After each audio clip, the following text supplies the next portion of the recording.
What's going on, drinking buddies? Brand new episode coming right at you. But before we get into it, you know what time it is. Time for a quick word from our sponsors. First and foremost, we are brought to you this week by the video versions of A Now We Drink. The video versions are live now. They're not quite up to date because it takes a while and I got so much free time, but I am trying to pump them out as fast as I can, guys. It would mean a ton to me if you checked them out. If you don't want to buy sponsored products, which I hope you do, throwing a couple bucks to check out a couple of the video episodes is another great way to support the show. And if you want to check out the video versions with nudity, weird facial expressions, me being all weirdly animated, and chugging a lot of whiskey throughout episodes, you can go to ANWD.net/videos. Once again, that is ANWD.net/videos. There's 9 episodes up as of time of recording. I'm going to try to knock out another one today. So hopefully the Veronica Curie episode is up by the time this airs. All the video versions are completely ad-free. I hope you enjoy the fuck out of them. And on to the other sponsors. This week's And Now We Drink is brought to you by our friends at Loot Crate. Loot Crate is a monthly mystery crate that delivers the best in geek and gaming gear. Collectibles, apparel, tech gadgets, art, and other epic gear. It's like Comic-Con in a box with a little less cosplay. For less than $20 a month, you get 6 to 8 items that include licensed gear, apparel, collectibles, unique one-of-a-kind items, and more. You have till the 19th at 9 p.m. Pacific to subscribe to receive that month's crate. When the cutoff happens, that's it. It's over. You can never get that stuff again. By supporting Loot Crate, you of course support And Now We Drink. So sign up today at www.trylootcrate.com/ANWD and enter the code BRIDGE10 to save 10% off any new subscription. We are also brought to you this week by our friends at Gamefly. Gamefly.com has over 8,000 new releases and classics available to rent for Xbox One, Xbox 360, PS4, PS3, PS Vita, Wii U, Wii, and 3DS, and the old school systems. As a Gamefly member, you can rent as many console and handheld games as you want and get them delivered right to your mailbox for one low monthly fee. If you like a game so much that you don't want to send it back, you can keep it at a low use price. There are never any due dates, late fees. Gamefly is month to month, no strings attached, cancel anytime. They also offer the ability to rent Blu-ray and DVD movies as part of the regular service at no extra charge. So sign up today for a premium 30-day trial for free. One game out, shipped directly to you with a pre-addressed envelope for easy returns. No contract. Cancel anytime. Go to www.gameflyoffer.com/ANWD. Once again, that is www.gameflyoffer.com/ANWD to start up your 30-day free trial today. Last but not least, we are brought to you by the OG sponsor, our homies at Laughable. Laughable is the #1 comedy podcast app on both Android and iOS. Well, it may not be #1 on Android yet. It will be very fucking soon. Not only can you subscribe to your favorite podcast, you can subscribe to your favorite podcasters, comedians, and other personalities.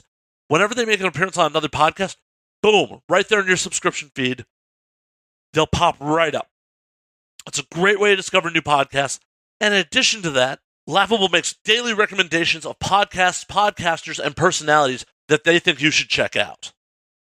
So it's available on Android now. Android listeners, go get that motherfucker. It is the best podcast app. Download it today. You will not regret it. Laughable. Find funny. So this week's guest is Matthew Roblez, a.k.a. the MK Bandit. Matthew is an independent wrestler, an independent wrestling promoter, and a civil engineer by day. This is a very wrestling-heavy episode. For those of you who don't know, in the late 90s and early 2000s, I was really into wrestling. As the quality declined, and I got more into MMA, wrestling kind of fell by the wayside. But we super geek out on what makes wrestling good and what makes wrestling bad, and a lot of old school shit. Matthew is a really interesting dude, so I really hope you guys enjoy this one. Sit back, relax, and pop a cold one. When aliens come to take over, and look at us like we're out of our minds now. We'll get a galactic makeover, and now we're thinking that they just might be right. I cannot wait for this whole world to end. I'm gonna break out the bottle with my friends. I think they'll tell the best stories when we're gone. And now we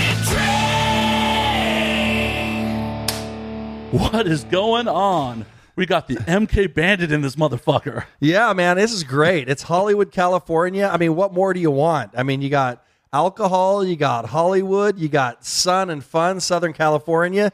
This is awesome, man. Well, thank you for making it. Like, this one just randomly came together. Right. Isn't that great? I mean, that's life. You know what I'm saying? That's the way things are. Hell yeah. Cheers, by the way. Cheers, brother.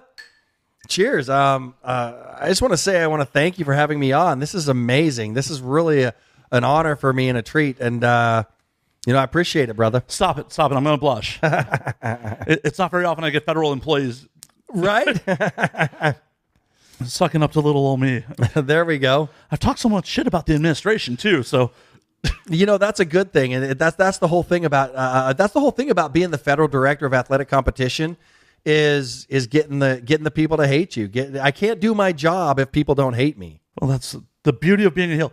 Your protagonist is only as good as his antagonist. That's right. I mean, it's like I try and explain to people when they ask me, what do you do? What's your thing? It's like, without Lex Luthor, Superman is just a guy in a cape. When you really think about if a guy could really fly and lift things heavy up, he'd be working construction and no one would care about him. He would literally have a job and just lifting things or demolishing buildings. But until the world is threatened, now he becomes a hero. And that's what my job is.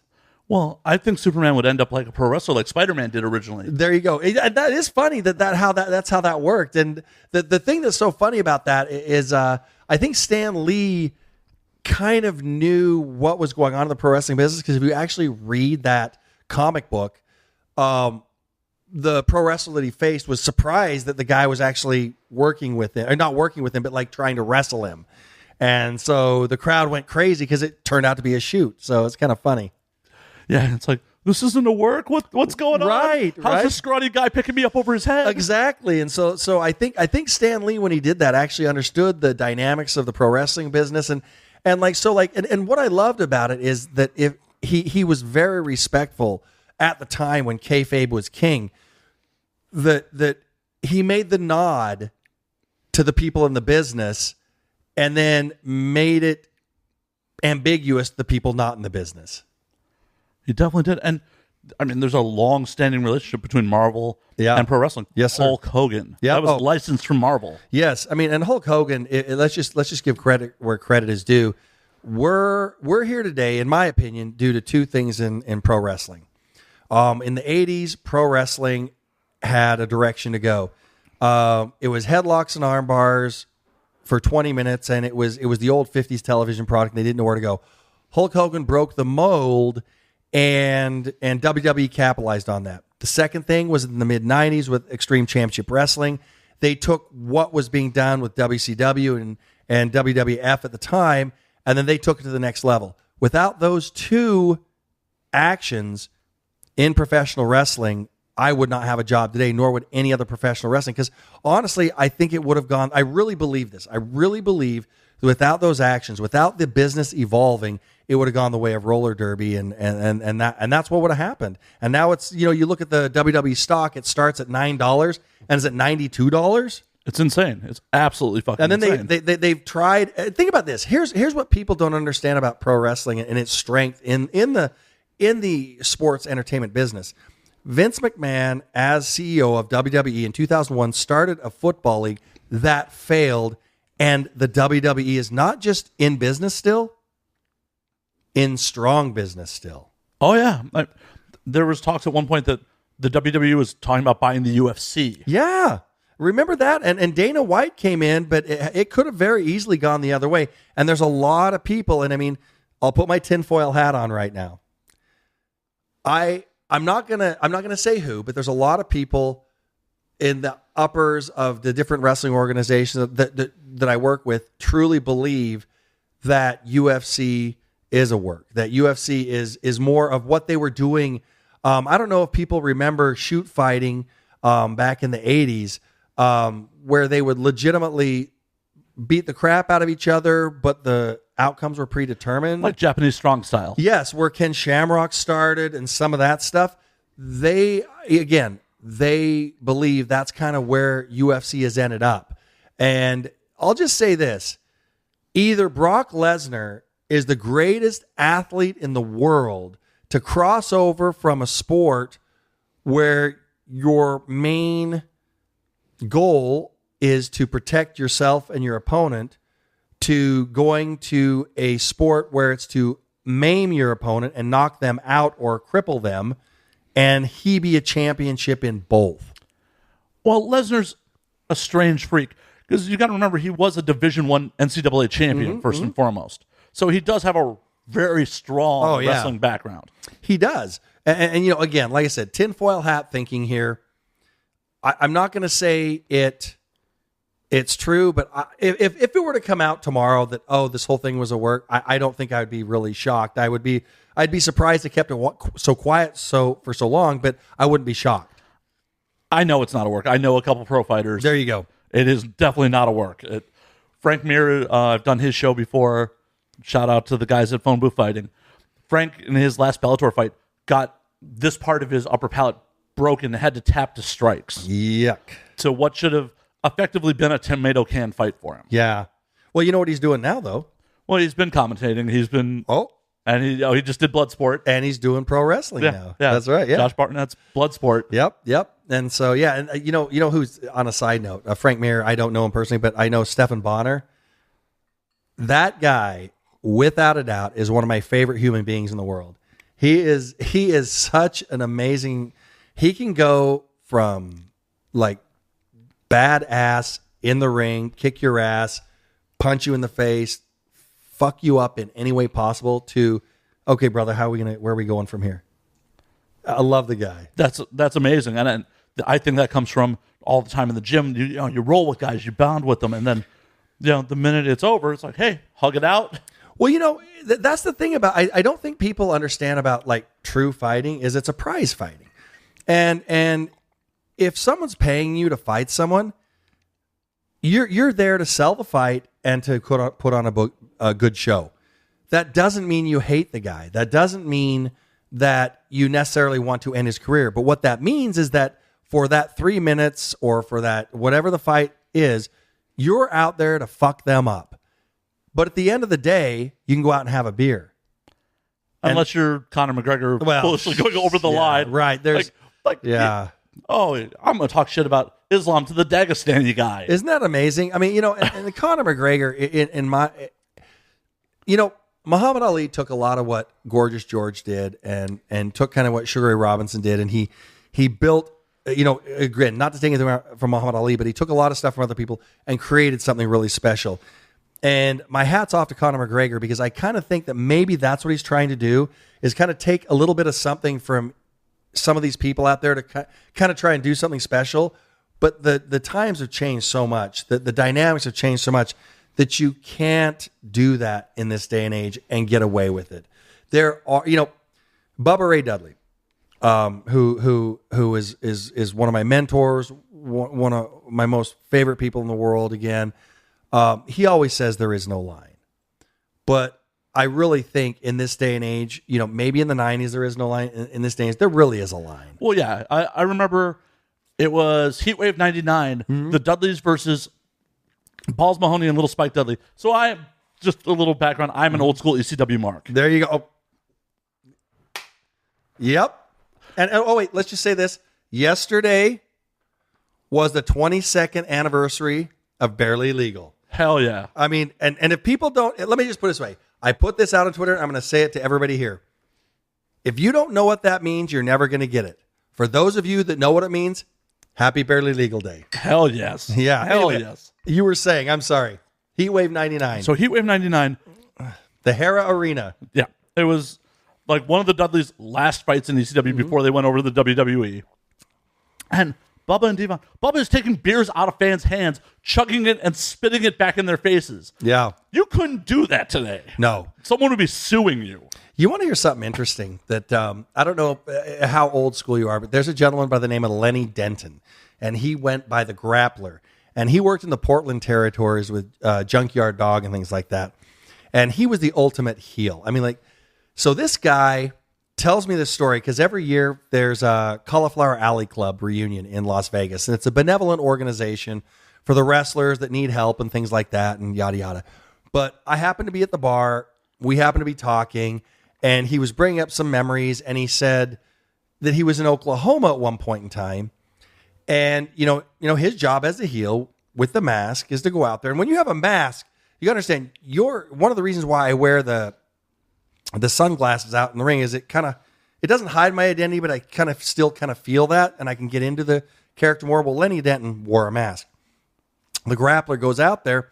He said he worked a guy up in overalls so much, and yelling at him that they get in the ring. Him and JYD are working through it, and JYD puts him in a hold, and a rest spot wasn't called. So Lenny goes, "What are we doing here? What are we doing?" And he turns him, and there's a guy palpitating at the side of the ring, and the guy that he was just yelling at had a heart attack. So he got so much heat, the guy had a heart attack and died. So I went crazy. I'm like, let me put it this way. You got so much heat, you killed a guy? He goes, yeah, it only happened twice in my career. Only twice. I don't think any other heel has ever killed a man. Legit, with heat. And what you got to understand is he wasn't punching the guy. He wasn't choking the guy. He had built up such a persona on the television product. And when he came out there, he built that heat to where that guy was so upset that when he was beaten on the JYD, Junkyard Dog, he had a heart attack and died. That's heat, brother. That's heat. Yeah. Between the heat and that guy's poor lifestyle choices. Oh, yeah, right. That's the other thing is I'm sure he wasn't the thinnest guy, and he wasn't on the treadmill every day. Yeah. But going back to Heatwave 99 in the Hera Arena, the line that to me defines the Dudley Boys of the era is Paul Heyman, and Bubba's told me this, and I don't mean to keep name dropping. I'm not name dropping. To give you my background, I managed Bubba Ray to his 5th world title, so we had a lot of time to talk. So I'm not trying to name drop saying this is my buddy. I'm just for the story. I'm kind of telling the stuff. So, but he told me, because of course I'm going to ask him about this stuff. He said that he would look to Paul Heyman in the corner to be kind of going, doing the no, don't do that or whatever. And he said Paul just sat there staring at him like, keep going. So when he looked and said, "We've got a mother here in the front row who taught her daughter to suck dick," right there, that defines the Dudley Boys. That defines the heat of the 90s that changed the business. That is something that if I were to go out there and say that today, I would be buried. I couldn't do that. I would have #MeToo. It would end my career. They'd come after you in real life on that. Yes, and then McNeil Engineering, my shoot job would. Oh my God, I can't even imagine. ESPN's like firing me. I mean, I love that you call it a shoot job. By the way. Well, there you go. Yeah. And oddly enough, it's kind of funny on gimmick speak. There's kind of it's kind of funny because I was in the transition period. I am in the transition period. I said, when I started in 2007, it was kayfabe. It was, this is how we talk. This is what we do. Nowadays, it's almost frowned upon to speak in those terms because so many smart marks have learned the terminology of the old school wrestlers that when someone in the business said shoot job, a lot of guys look at that as, oh man, you're one of those guys. So it's like funny because I got to keep up with it. It's like your phone. You got to go, oh, what am I doing here?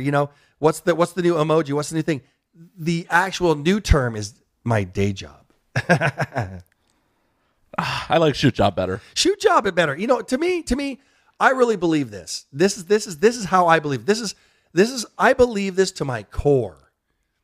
There is no new school and old school. It's the right way versus the wrong way.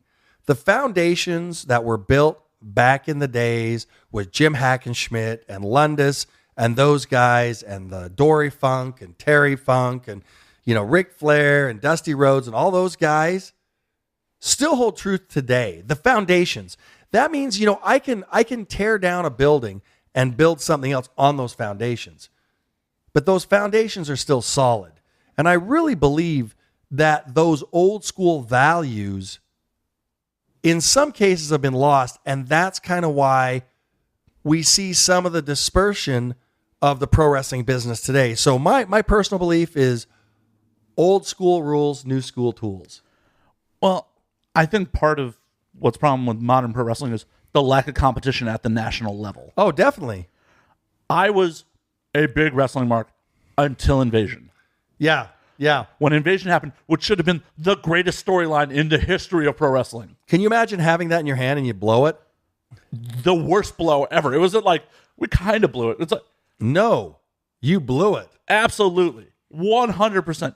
You had all the talent. From minus- three businesses. From three businesses, except for maybe Stan Goldberg and a couple other people from WCW who just wrote out their contracts Right. and didn't come over. But you could have used a lot of the ECW guys that were willing to just fucking work. Well, and here's the thing that I never understood. And, here's me putting on my Booker hat. They tried to intermix the brands. Why? Why don't you keep it as three separate brands? And here's the thing that's so funny. Ever since the Invasion, they've tried to recreate the SmackDown versus Raw, the NXT versus this, and you had it. Why didn't they just keep, instead of Stephanie McMahon's in charge of this one, and no. Bring out Paul Heyman. Don't put him on Raw as a commentator. Put him as the head of ECW. And have battles. Have their own pay-per-views, and then have one pay-per-view, WrestleMania, where they all battle it out. What is the problem Right. with that? Turn WrestleMania into the World Series. That's exactly right. National League and American League. And that's the other thing I hate. I'm going to say this. I love baseball. I love baseball. And to me, interleague play sucks. And it's been going on for 15 years now or something like that? What's the point of the World Series then? I know. Why? If you have interleague play, what's so special about the World Series? These teams could have played each other earlier in the season. I agree, except for the exceptions of like the Crosstown Classic in Chicago, the Cubs versus Sox. Okay, I got you. Or Mets versus Yankees. That's got to happen. You got to have the Subway How about Series. this? Why not make an exception for that? But back to kind of our original point is, why wouldn't they have WrestleMania?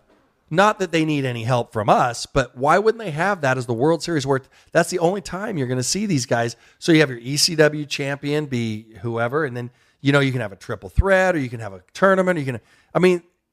To try and resolve it all in a 9-month run, why? A You really blew piss it. poor 9-month run. Really awful. Like, oh, hey, Stone Cold and Kurt Angle are going to go over to the Invasion side. Like, what? Why? Stone Cold was drummed out of WCW when he was Yeah. stunning Steve Austin. He owes them no loyalty to any plot line that makes sense. And why not run on that plot line? Why not bring Eric Bischoff in and then have, then there's natural heat there. And all those great promos that Austin did in ECW, you could bring back, even if you just replayed them on Raw or SmackDown and then showed that with some sort of either Steve Austin, and they kind of did that with the Austin McMahon thing, but you could do it with the Bischoff, but have Bischoff choose a champion, and then you've got something like that. But they, like you said, I don't know, they just, hindsight's always 20/20, and it's always fun to play, couch booker, but I'm telling you right now, they blew that in a huge way. And this is I'm getting worked up here, and I'll tell you why. To give you an idea of how bad ECW was blown by the WWE, I work with House of Hardcore and Tommy Dreamer. We work arenas all over the world. It's been how many years? 18 years since the last real ECW show? I don't mean the 2005 crap. No, one night stand. Whenever Dreamer comes out, what's the first thing that you hear? ECW. Not only that, I'm an indie guy. I work indie shows all over the company. I did a show, I believe it was in Temple, Texas. I'm sure there's a smart mark out there that will say, no, it wasn't in Temple. But anyway, ladder. I crawled up. It was one of the things, the manager gets caught in the ring. Oh, no. The good guy gets him. I crawl up the ladder, get out. The manager throws me off the ladder. I fall off the ladder onto the concrete, do a concrete bump, bounce off the guardrail. All I heard, I didn't hear the crowd chanting. I didn't hear the crowd screaming. I didn't hear everybody go, oh, what do you think I heard? ECW. ECW. And that was like 2 years ago, brother. That's awesome. So to give you an idea of how bad the WWE blew that invasion angle and everything with ECW is the fact that to this day in small indie shows, when something crazy happens, people, even if there's no ECW talent, they still chant it. The WWE should have just gave Paulie enough money to keep fucking running. Yeah. And just let him go about his day. And they're like, yeah, we own 75% of you. When you start turning a profit, we'll make the money. Yeah. Use it like they use NXT now. It's like, oh, we'll develop some talent there. Well, and that was the idea. From what I understand from, I have no insider information. So let me qualify this by, I have no more information on this subject than anybody out there who reads the internet. But from what I understand is that Paul Heyman was originally given that charge. But when he wanted to do certain things with Big Show, Mark Henry, and CM Punk, Vince would step in and say, nope, we don't like that. We want to do this. Nope, we don't like that. We want to do this. To where Paul Heyman's throwing his hands there going, he wanted to develop CM Punk and into being this mega superstar to compete with like a John Cena. And and for whatever reason, and we'll never know, it was not given to him. So then he wanted to use Big Show to help that. So when that didn't happen, Heyman's like, I can't compete. I can't do this anymore. And that was the demise of the new breed of ECW. Then you had that. Then you had Vince McMahon winning the title. And it was just like, please. And they had Sci-Fi Network. Think about that. They had the national lines. I mean, I was there in 2005 at One Night Stand. And I got to tell you something. I was in the 90s in Philadelphia watching these shows, and One Night Stand was more intense than any of those because it was a big fuck you to everybody that tried to stop us because we knew what was going on. We understood what pro wrestling was. We understood what had to happen because we had the hindsight. I'll be honest with you. In 97, when you saw, Balls Mahoney catch on fire, did I understand how significant that was? No. But I can tell you in 2005, when they brought it back, you better believe I understood the significance of that. Yeah, all I knew in 97 when I saw that was like, this hasn't fucking been done before. Yes. And so when you see that in 2005, and then you see in 2006, they're going to get their show again, shit is real. And Vince not letting it happen, not giving Paul Heyman the free hand, fucked up wrestling. And I'm not saying we haven't recovered, but here's what I'm saying. Look at the last WrestleMania. All anybody talks about is not the event. They talk about botched finishes. Yeah, I just watched a video not 20 minutes before you got here of the botches of this year's WrestleMania. Right. Well, let me tell you something. You know what? There was a lot of botches in ECW. And a lot. Rey Mysterio against Sikosis, going up on the thing, falling down, grabbing his knee. But guess what? The fans overlooked that, chanted you fucked up, and watched the product and loved the product. Oh, yeah. Well, there was just so many insane moments in ECW. Even when a botch happened, it led to something insane, or all of a sudden something else insane happened. I think it was Anarchy Rules 99, where Sabu just out of the blue comes darting into the ring. It's Sabu! Yeah, Joey Styles just screaming. Yeah. The pop from that was, And the thing that's so amazing about it is people paid attention to the product, appreciated the fact that wrestlers do fuck up. But I'm telling you, back in the day when we were on those internet message boards, none of the message boards were about, did you watch Mysterio fuck up? You know why? Because everybody chanted it, you knew it, you moved on. To these days, the product is relegated itself to where people are watching the fuck ups. People are looking for the fuck ups. And everybody's a smart mark saying, oh, their shoulders are up. I'm telling you something.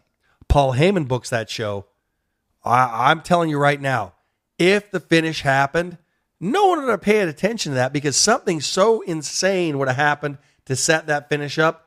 That's all anybody would have talked about. honestly, I feel like if that finish with Ronda's shoulders had been up in an ECW fight, there might have been something crazy like, we're restarting the fight. Yeah, or you know what even would have happened is that's the other thing is everybody's so paranoid of getting fired that they don't say the obvious. I can tell you right now, Joey Styles would have said on camera, on pay-per-view. I think her shoulders were up. I don't think that counted. This is bullshit.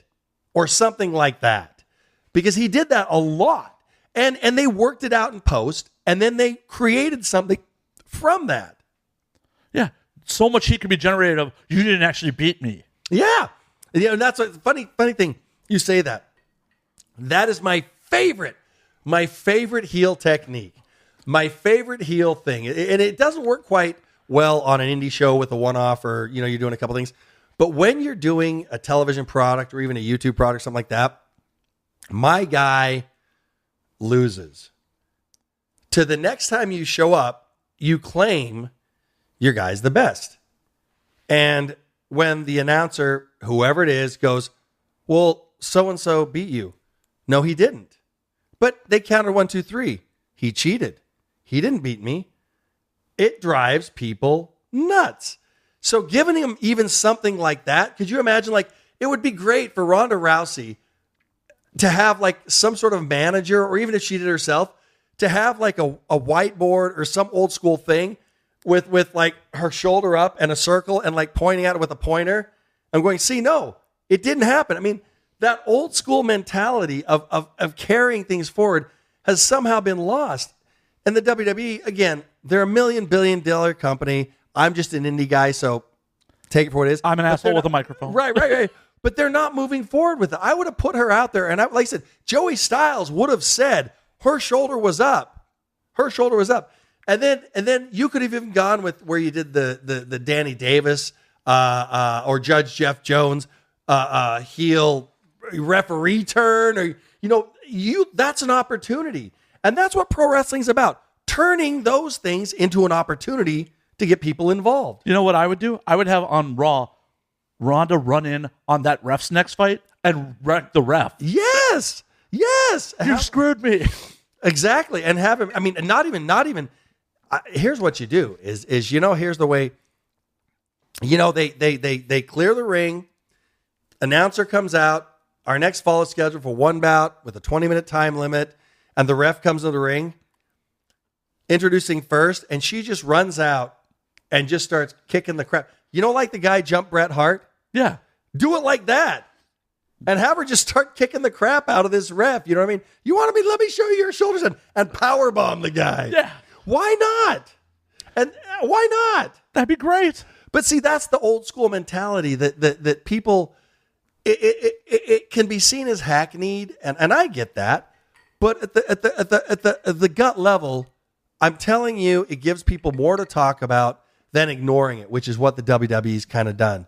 Yeah. And Corey Graves called it. Corey Graves kind of went there. I don't know him personally. I can't say that he did this, but he kind of went there, and then you kind of held him pull back. And I don't know if they've scrubbed it from the broadcast, but when I watched it and then rewatched it, he says, wait, her shoulder was up. There's the opportunity. Even if it wasn't there in the beginning, go with it. And I've never understood why the WWE has to be so polished that it's a movie. But their fan base will just make fun of them for it. Yeah, but here's my point. Let me put it this way. You could put, you know this, you could put the perfect storyline together and everything clicks like that, and what's going to happen? There's going to be a podcast. There's going to be 50,000 Facebook posts, Twitter posts over what they did wrong. So if you already recognize that, who gives a fuck? Get control of your product and do what you know is right. And that's the problem, is back in the day, you had Dusty Rhodes, you had the Briscoes, you had these guys booking the events, you had J.J. Dillon, all these guys that had worked their way through the territories booking, so they knew what sold. Gary Hart. What we have now, again, I totally respect the product. I love the business. So for those of you who may be listening to this that are out there, I respect you. But you're fucking up in doing things like a movie. It's not a movie. It's pro wrestling. Learn the business. It's not being run by guys in the business. No, it's being run by Hollywood writers. Freddie Prinze Jr. was a writer. Right. That's when I heard that. How many bumps has Freddie Prinze Jr. taken? Well, besides to his career for Scooby-Doo, not Right, much. right. Yeah, there you go. Exactly. I mean, so my whole point is why? I mean, I've heard backstage, and I'm going to say some things here that might get me in trouble, but I'm not going to use names. But I've heard people making fun of certain individuals that are old school individuals that have been there before and done a lot of things. Terry Taylor, Disco Inferno, D-Lo are amazing wrestling minds.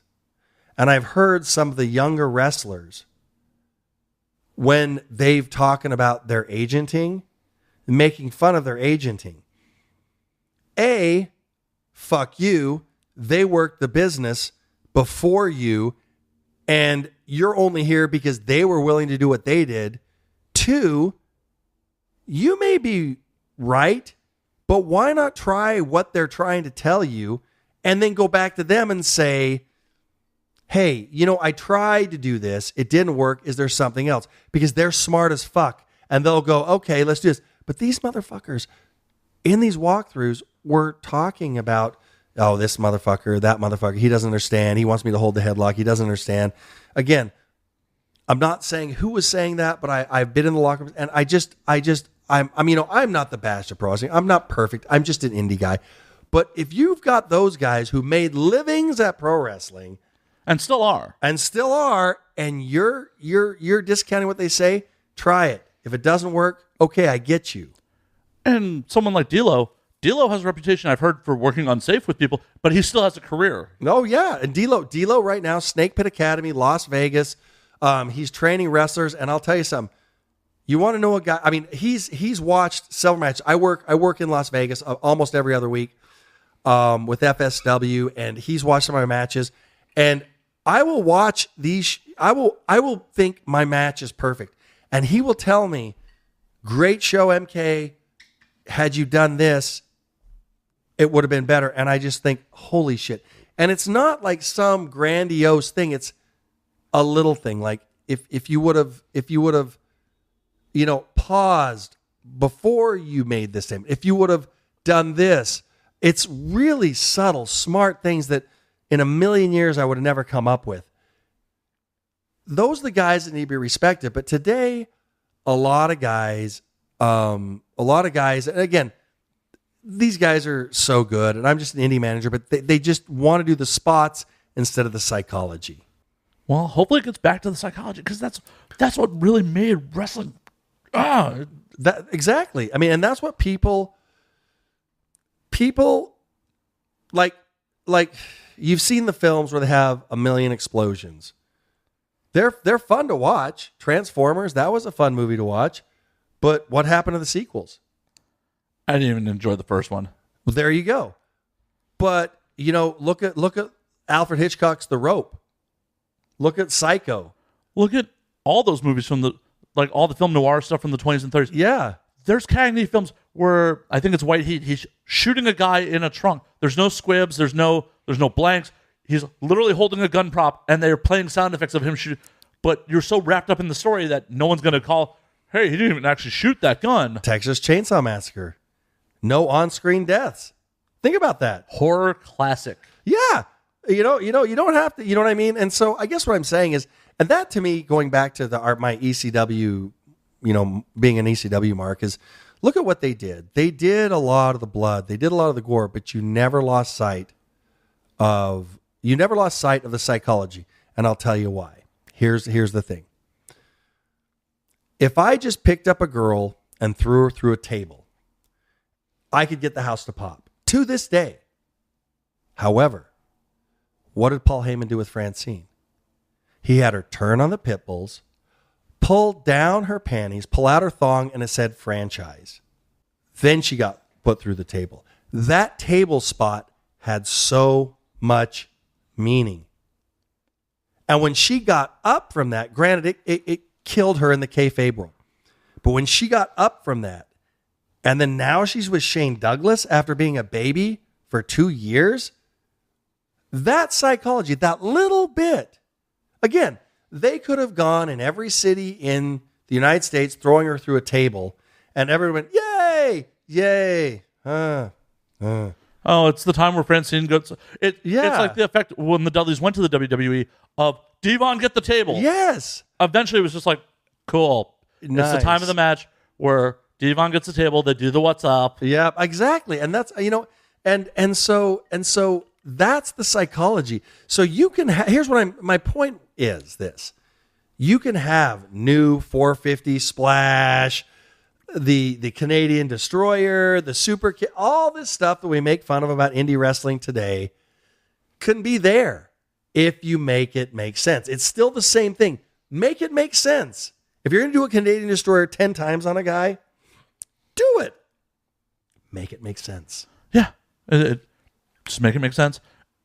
And there needs to be some shock value. There just needs to be something that is unexpected. No one wants to come into a match like, okay, so this is going to happen, this is going to happen, this is the finish. You're right. And that's the thing, that the problem, I keep saying this. Let me just preface all of this by saying, number one, pro wrestling really has no quote unquote problems today. It's very healthy. It's been healthier.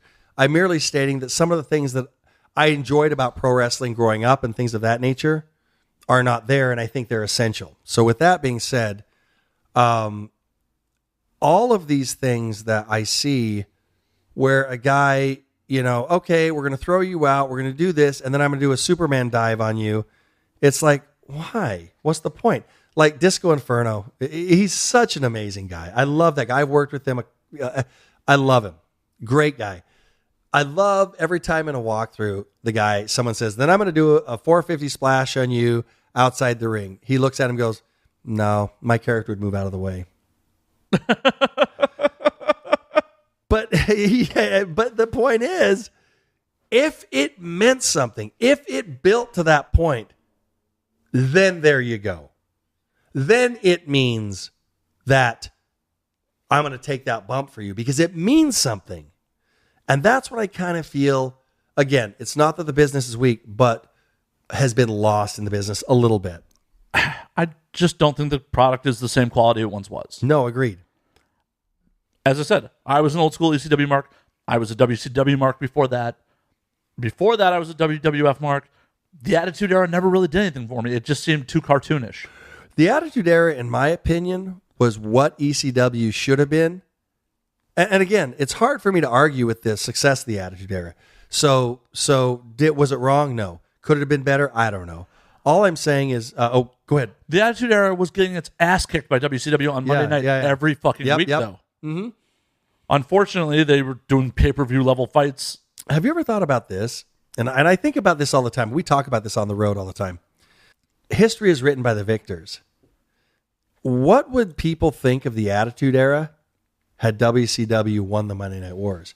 Would people be looking at it like the Attitude Era? Oh, I praise the Attitude Era. It was the greatest era.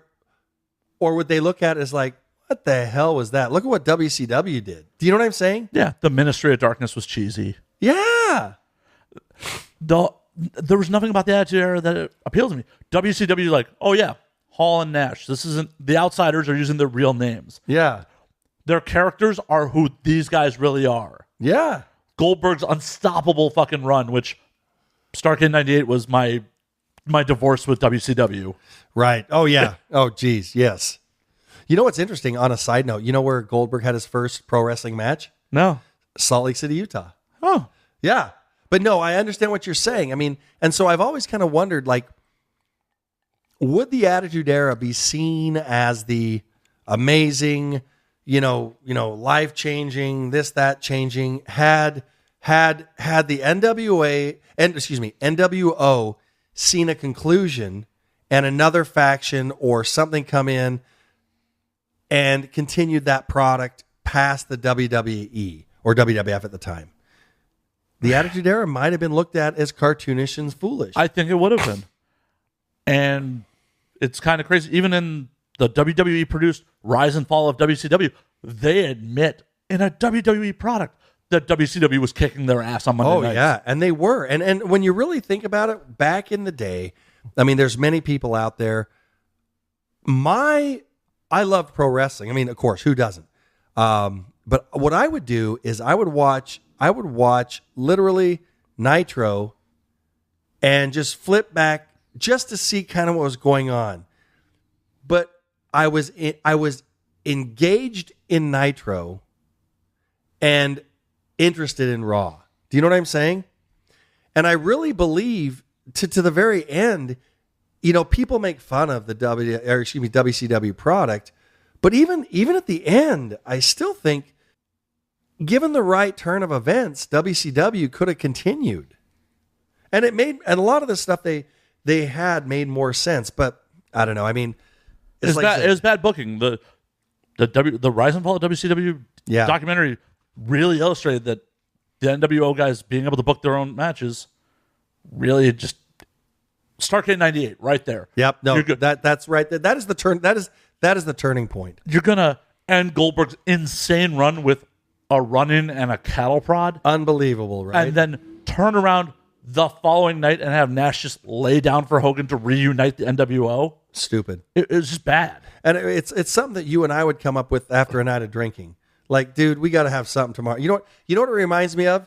Is the song 24-6-4 or whatever, you know what I mean? How like he's like he doesn't know what to write, Chicago, so he doesn't know what to write, so he just writes a song about not knowing what to write. It's almost like, what are we going to do? Well, how about, I don't know, we do this and let's go to the bar. Or how about Goldberg fights off Hall, spear jackhammers Nash, continues his run. Yes. It's just so amazing. Here's okay, I got a question for you. I'm going to ask you. You're obviously a very good student of the pro wrestling. You live in, Hollywood. I mean, honestly, God, Hollywood, California. I want you to answer this question to me. And this is a dead serious from the heart question. WWE runs a show at the Hollywood Bowl or runs a show somewhere here, it sells out. No question. If tomorrow night they said in 2 weeks WWE's run at the Hollywood Bowl or some other venue here, it's going to sell out, correct? 100%. Okay. Why is it then when I work on an indie show in Wilmington, California, the Longshoremen's Hall, or some of these other places, we have trouble drawing 1,000 people? Marketing? No. I don't think it. Well, is it marketing? I'm not going to argue with you. What is it? Is it the advertising? Is it what is it about independent professional wrestling that there's obviously in Hollywood, in Albuquerque? Let me put it this way. I'm a fourth owner in Destiny Wrestling in Albuquerque. Okay. The most frustrating thing for us that we could never understand is WWE would come and run at the pit, and they would pull 18,000 people. So there's 18,000 wrestling fans in Albuquerque confirmed. Okay. We would run a month later and draw 1,000, 1,300 people. And we flyered the hell out of it. Is it the star power? Is it the... I would say it's the star power. These people aren't invested in the storylines. So there's no hook to the plot for them at that point. Even if you guys were on YouTube every week, putting the shows up, running promos on YouTube every week, you might have a better draw. This is just my uneducated opinion. No, it's not uneducated. It's very educated because you're the one buying the tickets. I'm not anymore. Well, how about this? I've come to the conclusion, and this is just my theory, and I don't know, is it right or wrong, that there's two types of wrestling fans.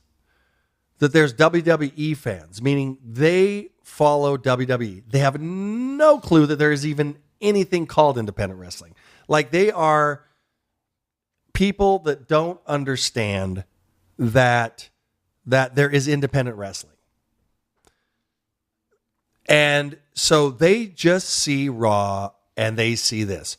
So when they're handed a flyer that shows me or someone else on it or another guy that's an indie guy, they have no frame of reference. Then there are the pro wrestling fans that read the Pro Wrestling Illustrated online, that understand ECW, that understands, and so of the 18,000 fans, there's maybe 2,000 or 2,500 fans that are pro wrestling, and of those, only 1,000 are invested enough to buy a ticket. So it's so if you're an indie guy, You have to figure out a way to get those pro wrestling fans that are WWE fans to understand what independent wrestling is, and market that, these guys that you see on Monday nights, they came from this product. And I've never quite figured out exactly how to do that. And so I perform all over the country, 500 people, 1,000 people, 150 people. And it's amazing how many people love WWE, but then when I mention Sam Adonis, Marty the Moth, they're like, who? Unbelievable. It's just hasn't been pumped into their living rooms. I don't know why more independent shows aren't putting out a weekly product on YouTube. Well, I can tell you why. It's number one here, and I'll tell you this is straight from the guy that's doing it.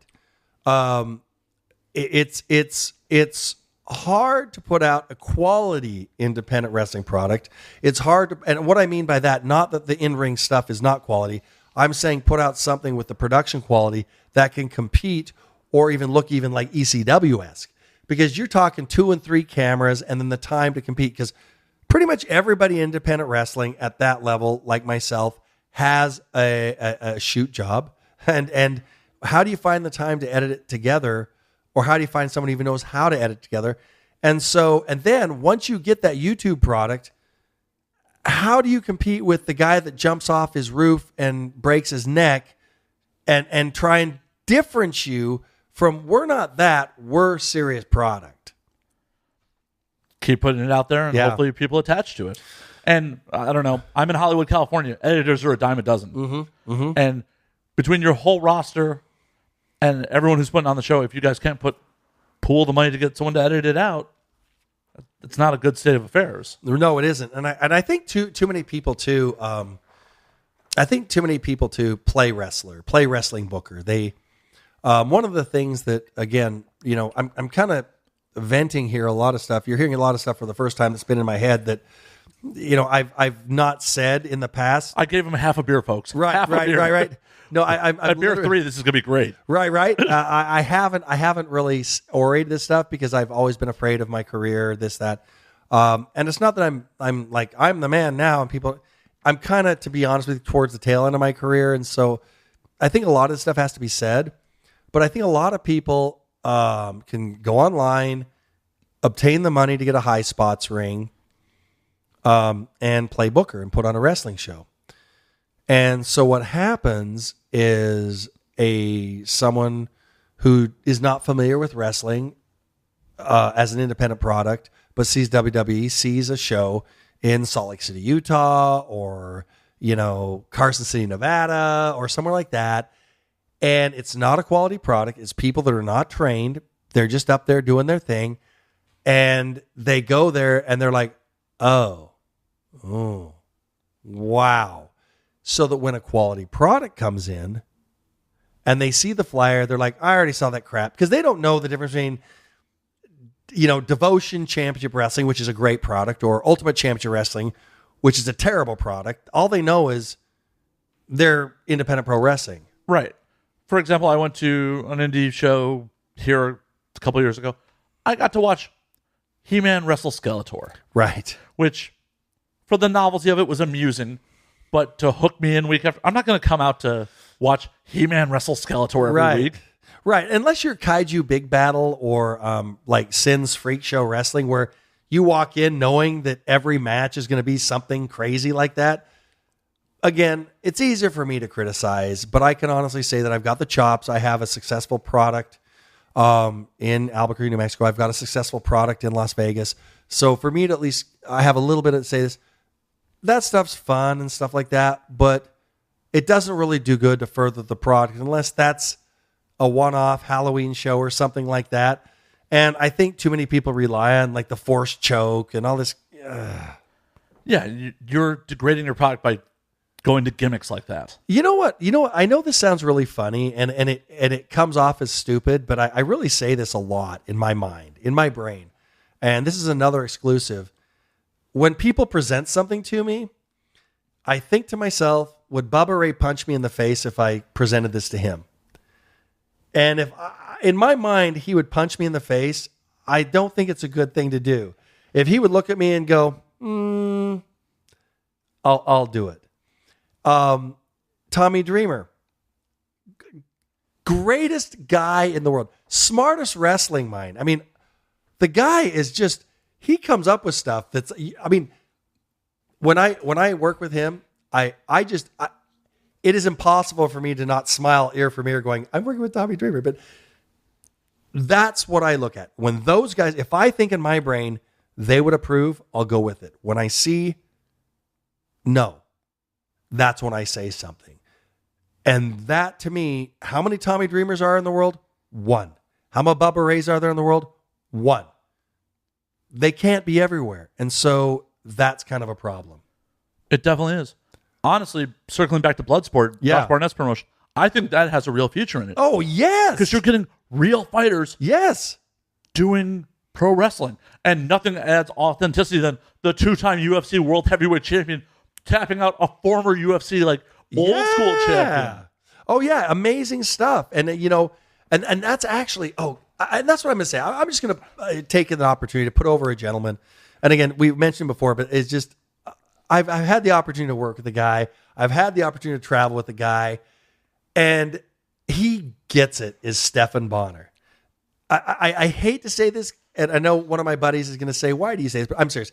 Any wrestling promoter out there who wants to sell tickets and have a great show, book Stephan Bonnar.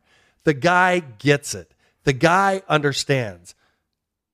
The guy is a Hall of Fame UFC fighter. And when you say to him, brother, you're up against a heavyweight champion, you got to make him look good. Do you know what he says? Yes, sir. What do you need me to do? Need me to lay down for him? No problem. I mean, just awesome. don't make me look like shit. And so what I'm saying is Bloodsport, all those things are amazing because that's what pro wrestling's about. Get people engaged. Get that, oh my God, this guy wants to beat this guy. Watch Memphis Wrestling. Watch ECW. You know, watch the old UWF. That stuff is where you really felt, I think this guy's going to kill this dude. He's going to kill him. Abdullah the Butcher. That guy, to this day, I've worked with the guy. New Jack. I don't want to. They're scary. They're scary motherfuckers. I'm waiting to see a fork stuck in my neck. I just shake their hand and hide in the corner and shiver. I've heard so many stories about New Jack. Just, you know, New Jack, again, another great guy. Great guy. Love the guy to death. He is old school. You respect him. You treat the business respect. He will respect you. You don't, you got another mass transit incident. And that's the way it should be. That's, and I'm not saying you need to stab people, but I'm saying don't fuck with the business because you're hurting the business. Because these are people's livelihoods. This is what people do for a living. And I don't think that that's what people understand anymore. This is supposed to be a business. This is not the pro wrestling fantasy camp. This is not the pro wrestling recreationally. This is the pro wrestling fucking business. We're here to make money. We're here to make a living at this. And we're here to get to the highest level we can. And if you get in the way of that, you deserve to get fucked up. 100%. You are out there risking your bodies. Yes. And if whoever's in the ring with you or anyone gets in the way of you getting to the top level by giving you a bad bump, just whatever, fuck them. No, yeah. And that's the problem. And that right there is another, not that you asked, but I'll say it. Another issue with managers is I'm a manager, primarily a manager. I've been trained as a pro wrestler. I go out and I can have a match, and I'm not going to say it's a good match, but I can have a match. I know what I'm doing, but I'm a manager. Too many managers today are guys that couldn't make it through a training session, so they decide I'm going to be a manager. They're the promoter's son, the sponsor's cousin, and they think because they can wear a flashy coat and a crazy color shirt and a cane and do a half Blassie, half Wizard of Wrestling, and a third of this guy. Those guys are dangerous. And that's when you fuck up the pro wrestling business. And every time, you got to understand, for the people out there that don't get it, pro wrestling is rated by the lowest common denominator. People that see a big, fat, silly guy with a cane and a sequin coat acting like an idiot is what they're going to have of pro wrestling. And I'm going to put myself over here, and for the people that don't like me, fuck you. Okay? I have a character. I have a backstory on my character. I play 3 very distinct characters, and I've really thought these through. And I can go into any situation, and I can take bumps. I can not take bumps. I have no ego in this. I'll do whatever you want me to do. But my one goal, whenever I go into promotion, is what can I do for you? It's not me putting myself over. If all you want me to do is stand at the ring and pound the mat and cheer when my guy wins or look upset when my guy loses, I will do that for you. If you want me to cut a promo, I'll do that for you. And that's something that managers today don't understand. We are a ring post. We are an accessory. It can be used or not used. But that's all we are. And you better be prepared to do whatever that promoter wants for the product. If that's nothing, that's good enough. If it's something big, you better be able to do it. You better be able to catch a wrestler coming off the top ropes into the guardrail. Because if you can't do that, then you're not doing your job. And managers today, again, I know I'm going to get heat for this. I know people are going to listen to this and go, what a dick. But quite honestly, again, I'm to the end of my career. So I can say things like this, and I really enjoy this podcast, so I'm just going to say it. These managers out there, God, it's like, dude, just because have a character, understand a reason why you want your guys to win that way. Understand why you're cheating for them or not cheating for them, or you know what I'm. You know what I'm why saying? are you Mr. Fuji throwing salt in the guy's eye? Yeah, are you out there? The question that I always like when managers come to me and they're like, I'm just starting as managing, I need some advice. I'm like, it comes down to these 2 questions. Are you cheating because you want to win? Or are you cheating because you can? That's the split. So are you cheating because you want to win brings you on a whole new level of I'm about money, I'm about putting my guys over, or I'm cheating because I can. I don't care if my guy wins. All I want to do is hurt that guy because I'm crazy. Because that guy's my enemy. Yeah, it's about my ego. My point is, these managers today, and not all of them, there's so many good guys out there. This is not an indictment of the business. This is just a few of them that I've worked with that frustrate me because, again, pro wrestling is judged by its lowest common denominator. Just because you put on a funny coat and a hat and some screwy sunglasses doesn't mean that you have the right to go out there and, do something, because it makes things so harder for me, who I really feel I'm a professional. I really feel I've worked with, at the highest level. I've worked in main events with Tommy Dreamer and Nick Aldis and these guys, and again, I'm not the best. I make mistakes. I'm a fuck up. I drink too much. I get it. Speaking of which, you need another beer? But yes. But what I'm trying to get at Try to is figure that out. But wait, hold on just a second. Let me finish my thoughts. Of course. My whole thing is put in the fucking work, go to training, become a real manager, and understand the psychology of the business. Hell yeah. I think everyone would have a better product all around if people did. Well, and that's the problem with indie wrestling again. Lastly, is again, I'm trying to be negative, and we can, after we get a beer and I use the restroom, we can go positive. We don't have to. No, but I'm saying that the negative of the business is the indie wrestling is judged by its lowest common denominator. And probably the answer to the question I asked you in speaking through this is, why is there 18,000 fans at a WWE show and there's 300 at an indie show? Is probably because of that. Well, it's because of that. And for better or worse, the WWE is a consistent product. Yeah. And they don't, and they vet people out. They don't just say, you go out there and be the bad guy. Yeah, you go through rigorous levels before you're on the main event. You're doing house shows, you're doing... Well, look at Robbie E. Look at what Robbie E's doing right now. Robbie E was a top guy, main event guy in TNA/Impact Wrestling. And God bless him. I love him to death. What's he doing now? He's working in NXT right now and working himself up. Look at Samoa Joe. Samoa Joe. One of the best fights, I'm such an MMA mind. No, say fight. It's a fight. One of the best fights I ever saw was Sting versus Samoa Joe. Yeah. In Rosemont, Illinois. It was a pay-per-view taping. I forgot which pay-per-view, but I watched Samoa Joe. Justice. It was Hard Justice, yeah. Launch himself through the bleachers onto Sting. Yeah. And I was there live like, holy shit, that is a big man launching himself through the cheap seats onto Sting. And not only that, look at what Samoa Joe did with Kurt Angle when they did their MMA angle back in those days. When he could do the high flying, he did the whole he could do it all. Samoa Joe. But look what he's doing now. And I love Samoa Joe. This is not this is me praising Samoa Joe for going into the WWE, and that shows the vetting process. You don't just walk in and become.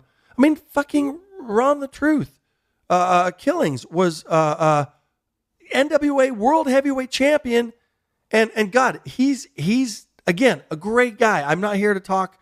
I'm saying he goes in the WWE. It's not WCW versus Raw anymore, where the top guy goes to become top guy.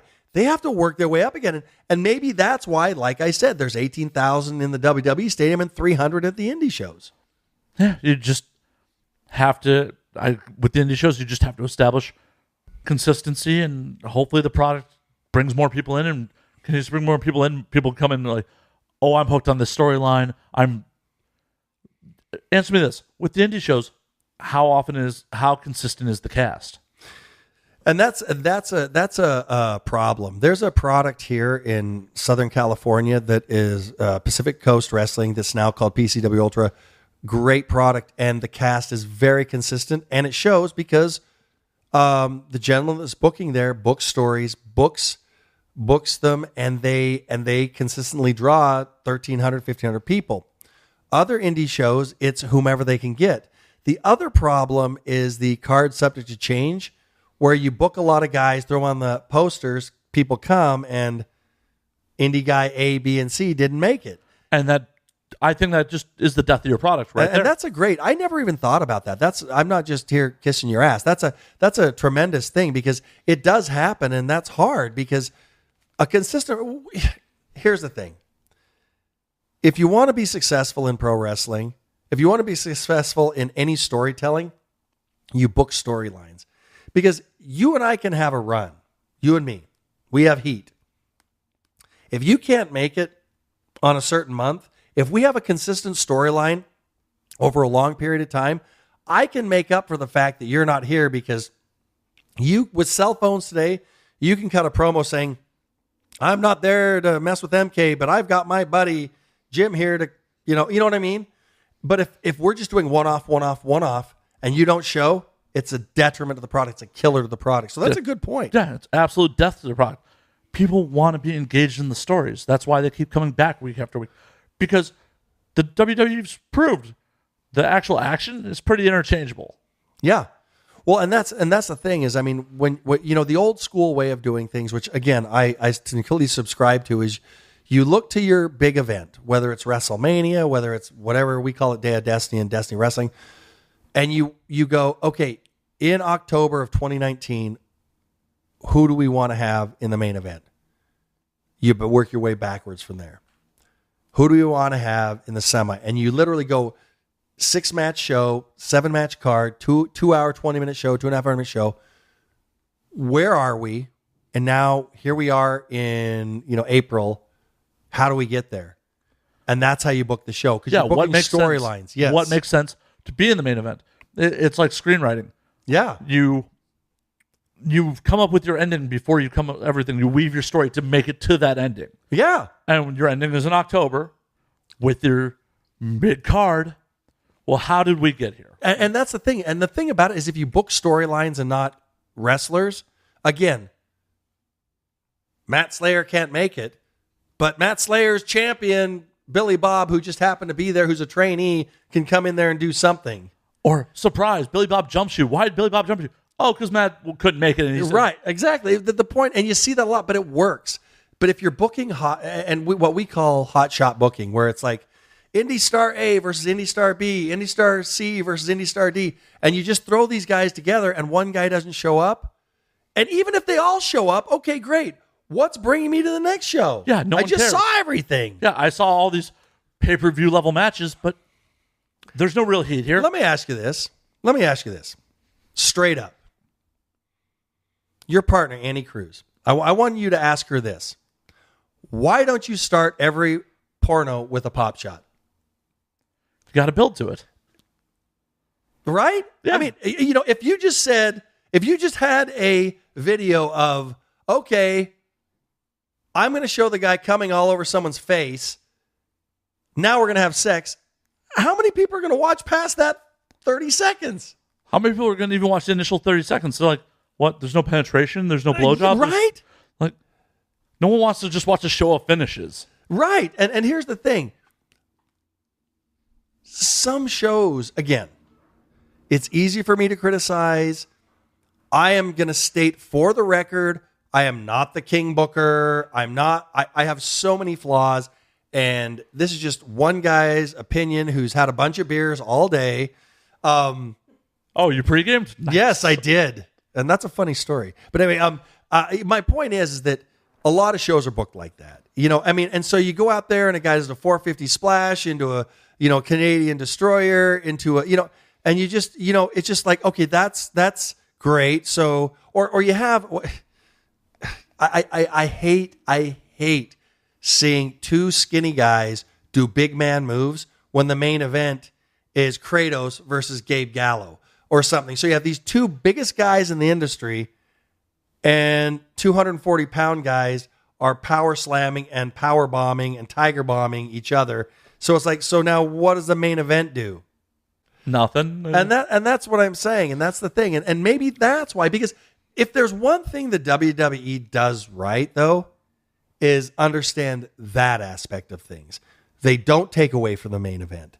They understand what people want to see, and they don't take away from that. And so maybe that's why people, I don't know, this indie thing drives me nuts because, like I said, I've got a lot of money invested in it, and I try to figure it out, and it just seems like it's like it's in Hellraiser. I'm trying to work with that box, and then every time I open up, the Cenobites come out and eat my soul. I think consistent product is what's going to see you through. Yeah, I know. I agree. So we're going to take a quick break while the bandit, pees in my bathroom. Hopefully There not you go. all over the yeah, walls. no. I'm still sober, brother. Well, let's fix that. All right, my man. So we've peed, we've refilled drinks. Yes, that's the interesting thing about. I've always thought that, like, when you watch Star Trek, they can transport people from like here to there. Wouldn't they have like a thing you could put on your belt to like transport your urine to a waste disposal facility without you having to go to the bathroom? Well, why would they even transport to a waste disposal facility? Technically, the transporter's killing you every time and recombining you. Recombining you, right? So why even recombine the urine? Just poof, it's gone. Yeah. Or send it to the Klingon space or something. Or Make it weaponize your urine. Just keep peeing on their homeworld? Yes, weaponize the urine. So, since we had a half a second to break this up, Yes. I got to know, did you watch the John Oliver thing on the WWE? Yes, I did. I'm curious to hear your opinion on that, on his indictment of the business. I let's go this way. I think it was, in all honesty, I think it was unfair. I don't think that. Let's go this way. You can take any sports business. It could be gymnastics. It could be cross country, and pick out the things that are wrong. Because in sports, in general, there's a lot of fucked up shit. And when money's involved, there's a lot more fucked up shit. Well, that's every aspect of life. Whenever someone can stand to profit, someone else suffers generally. And that's what I'm saying. So, he could have easily said, I'm going to pick on the gymnastics industry where they take 12-year-old girls and force them to blah, blah. You know what I mean? Yeah, but they're not selling out stadiums. True. But no, that's true. That's true. So to me, my personal thing is I think it was unfair. I I don't think it was people. Let's put it this way: people state it was not well informed, but it is. But I think it was unfair, and it wasn't an accurate portrayal of the business as it is today. That's my thing. Is should he have said it? Yeah, sure. Did he have the right to say it? Yeah. But what would have been nice is to have someone who may not be in the WWE right now, but has been there recently, maybe like Matt Stryker there, kind of saying, okay, I hear you, but that would have been nice. But that's not an editorial then. That's an interview. So, let me go this way. Say what you want about pro wrestling. Just keep it on people's minds. Fair enough. I mean, as a semi-educated mark. Yeah. Myself, No, you're very educated. You're not a mark. Believe me. Well, thank you. I'll give you a little curtsy there. There were some things I agreed with. There are some things, but at the end of the day, everyone's there by choice. Right. No one is being forced. Everyone Right. is pursuing their dreams, and any dream you want to make in entertainment, you're going to make some sacrifices for. Mm-hmm. And anyone who signed up to get to the WWE level has decided that they're willing to make those sacrifices. They know what they're getting themselves into. Right. And that's kind of the thing in sports in general. I mean, I understand a guy in 1977, 1985 who doesn't understand about CTE suing the NFL, saying, you guys kept putting me out there. I don't understand about it. The bag's out on what happens when you keep getting your head knocked in the door. I mean, dare I say the word Chris Benoit? You know what I mean? And so we all understand that. So we're taking the risk. You just got us pulled from the internet. You said the magic word. Right. Yeah. Now here we go. No. You know what I mean? Yeah, they're scrubbing us as we speak. No, but in all seriousness, at this point in time, in almost any aspect of sports, we understand the risks. We understand everything. And let me put it to you this way.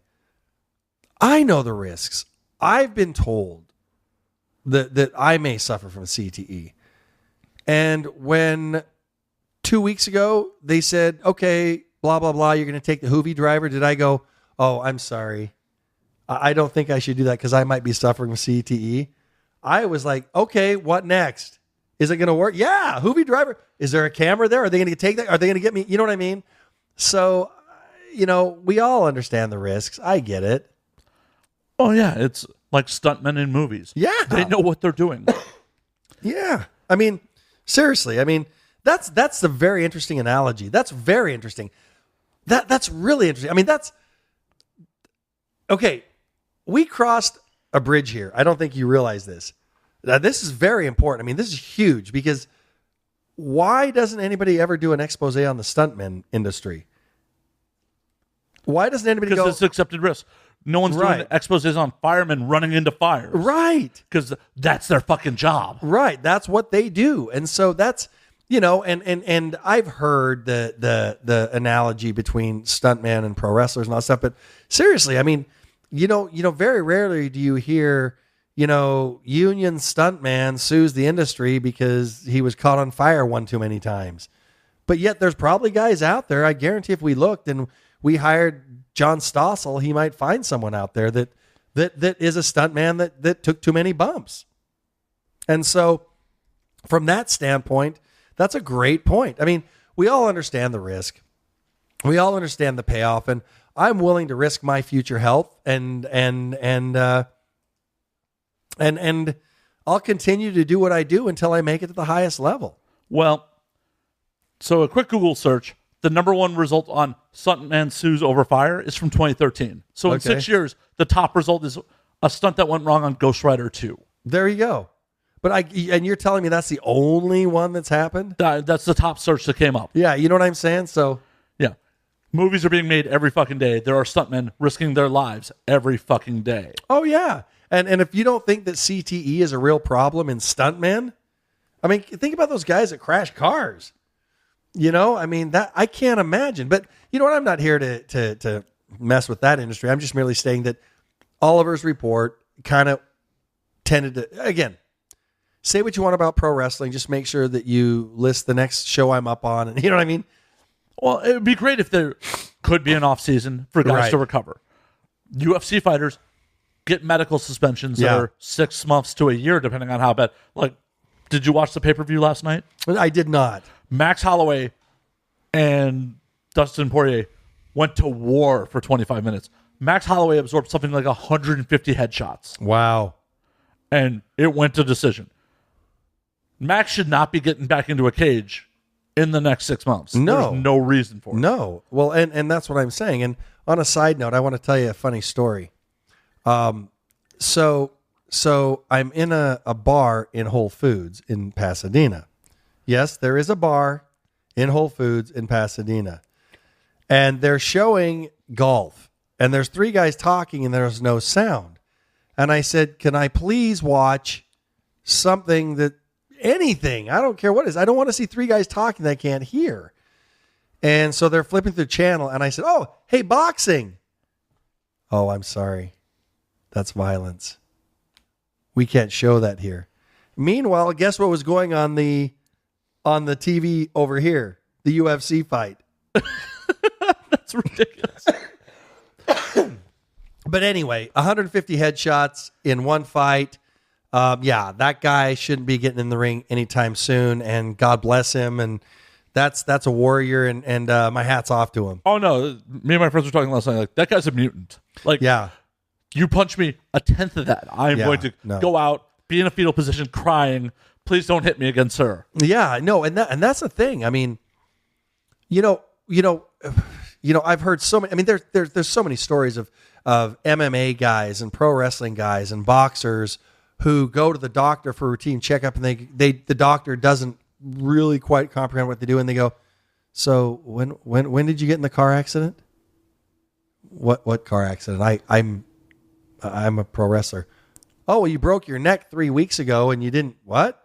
I mean, I can't, oh man. Wasn't that the story with Taz back in the day? Yes, Taz. Yeah. Taz broke his neck, walked into the goddamn hospital and they're like, you broke your neck. What? Or Gary Wolf, the Pitbull Gary Wolf, you got Shane Douglas DDTing him on the title, the ECW title. And he's like, something doesn't feel right. And he's wrenching his neck and then goes in there and he's got a broken neck. And that's the God, again, yeah, you should have time off. And I've not been in the WWE. I've been extras. I've done that stuff, but I haven't been a roster member. So I can't state anything about the WWE, but I can say that times have changed. And I can't imagine if someone hurt themselves that this isn't 1986, that they're going to require them to go back out there the next night at a house show, because the industry is so big right now that they're selling 18,000 no matter who they put out there. So unless your name is John Cena, and even let's just say that he did do that, all he has to do is show up, wave his hand, and people will be satisfied. So I don't think that's going to happen again. Those type of things where if it did happen, I'm not saying it did. But that was the stuff that Oliver alleged is still happening. I don't believe it. Again, I don't believe it. If there's a guy with look at the NFL, how many guys play injured? Let's just say anybody out there that's ever been a professional athlete, I want you to call in, fucking message on this thing and say you've never fucking played with an injury. You go out there the first day on the first game or whatever it is that you do, you get hurt. And you fucking don't be a pussy about things and you play hurt. You're not injured. When you get your ACL torn, I get it. But until you're physically taken off the field, you fucking work your ass off and do what's best for the team or the product that you represent. Every MMA fighter I've ever heard in interviews like, yeah, none of us come in 100%. Nobody comes in 100%. I mean, come on. Anybody out there who okay, let's go this way. People that go to Planet Fitness more than twice a week, message me if you don't go there when you feel like shit, okay? I mean, come on. That's physical fitness. That's what it's all about. And the mentality that we have as professional athletes is, and the thing about it is you have a professional responsibility for the person that's paying you very well. granted, you've got to be honest with them. And that might be a problem because, quite honestly, I've been hurt really bad many times and refused medical service just because I knew I had a show the next night. And if I get medical service that night, I'm screwing that guy over. That's Matt Roblez's choice. That's not anybody's other choice than mine. So does it go on like that? Hell, I don't know. But I can say Matt Roblez does that. I'm sure you're not a unique situation. No. I mean, and the other thing too is I'm in a unique position in that I have a shoot job. I have a job that makes me money. I don't rely on my pro wrestling income to pay my bills, although it does pay my bills, pays some of the bills. All I'm saying is that for imagine if that's what pays your bills. You're hurt, but not like broken arm. You're gonna say, yeah, take me to the hospital. I'll miss my flight or my car to the next city, and I won't make my. And I'll have all the expenses of those fucking medical bills. Right? No, I'm going to refuse medical service. I tell everybody I'm refusing medical service unless my head's severed. Yeah. And imagine, you have kids and a family to support on top of it.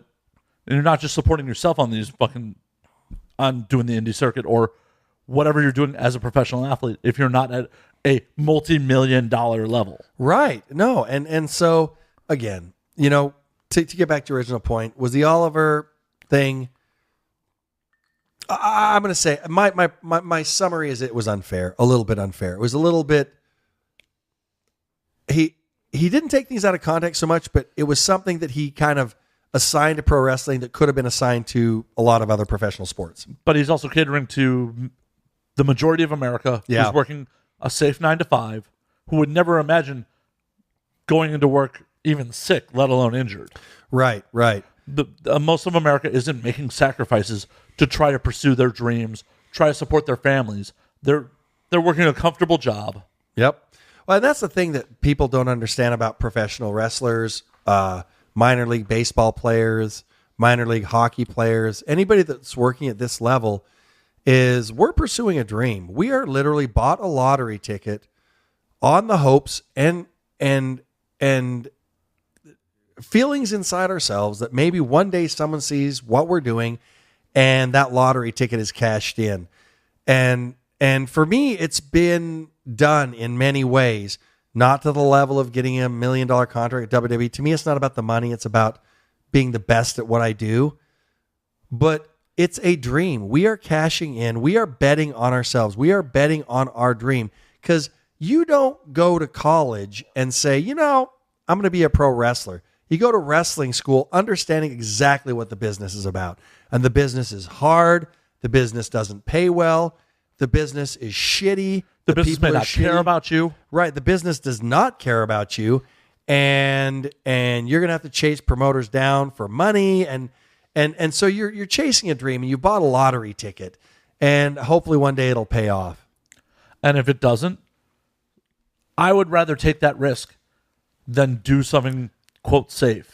I'm going to tell you something right now. About my life. I literally spent the afternoon in Hollywood, fucking California. I went from the Hard Rock to Cabo Wabo to the $5 store to Hooters, and I drank at every one of those places. Now I'm here having a drink with you, talking about something that I love. Cheers. Cheers.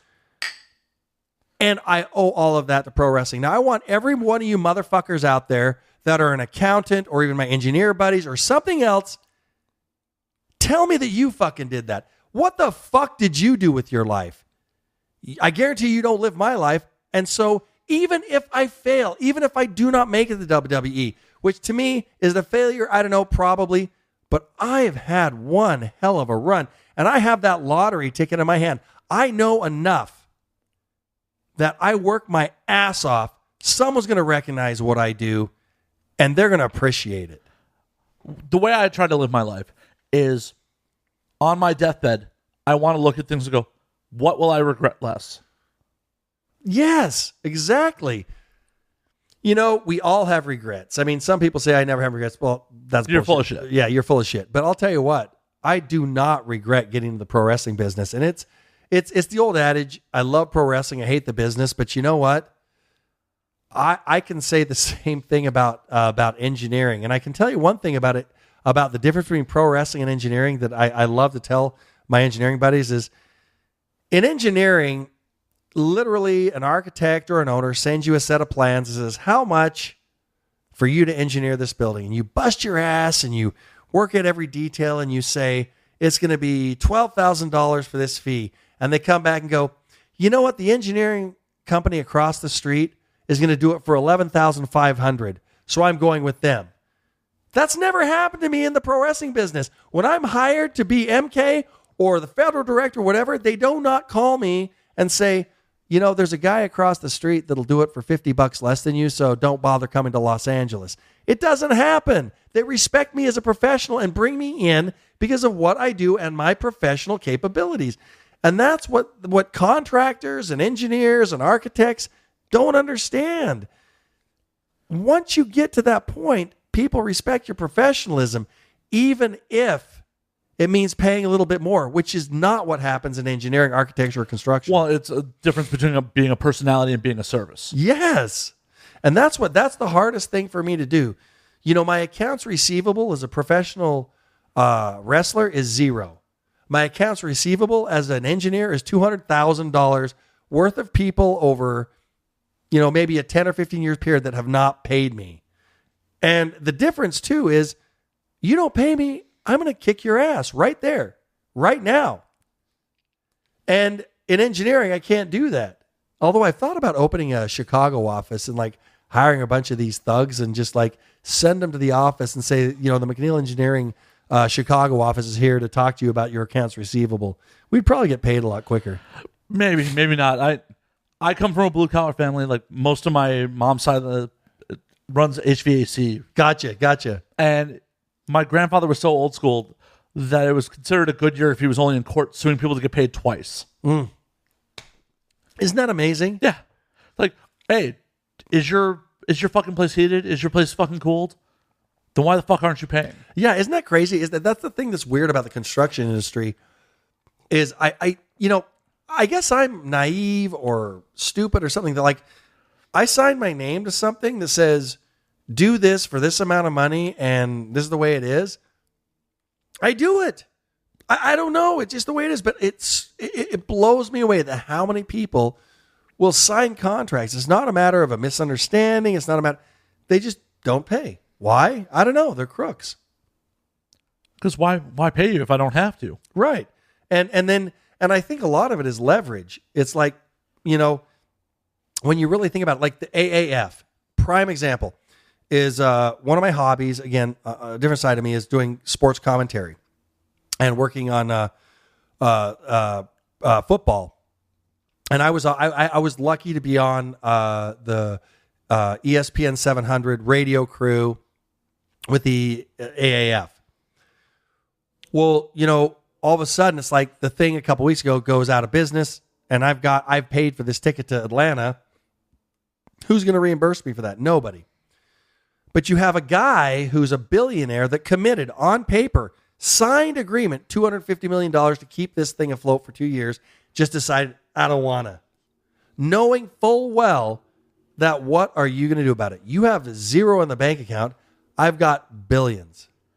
Yeah, it will cost you more to try to fight this than it will cost me. And I have people on retainer will just handle that. Yeah, they just got, you know, and so that, you know, not to get into this big esoteric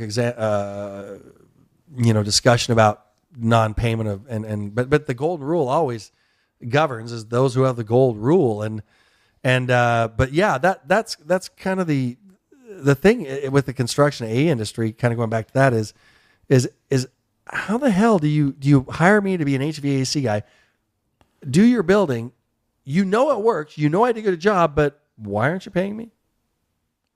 What was let me ask you this. How did he collect? What did he do? What was his technique?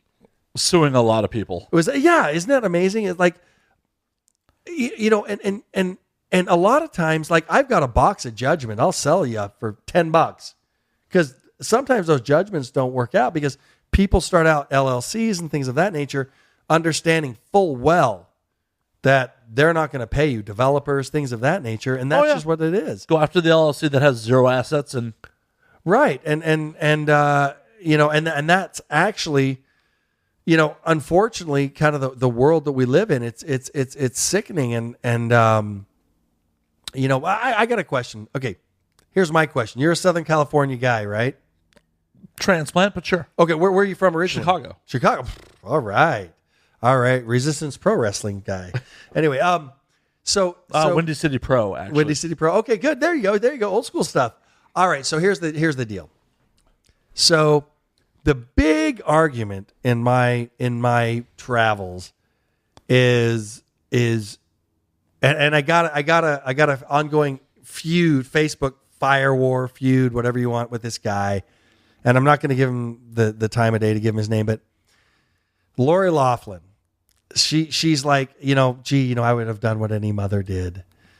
And so my question is, I'm from Salt Lake City, Utah. I'm thinking, are you crazy? You laundered money. You had to know that was wrong.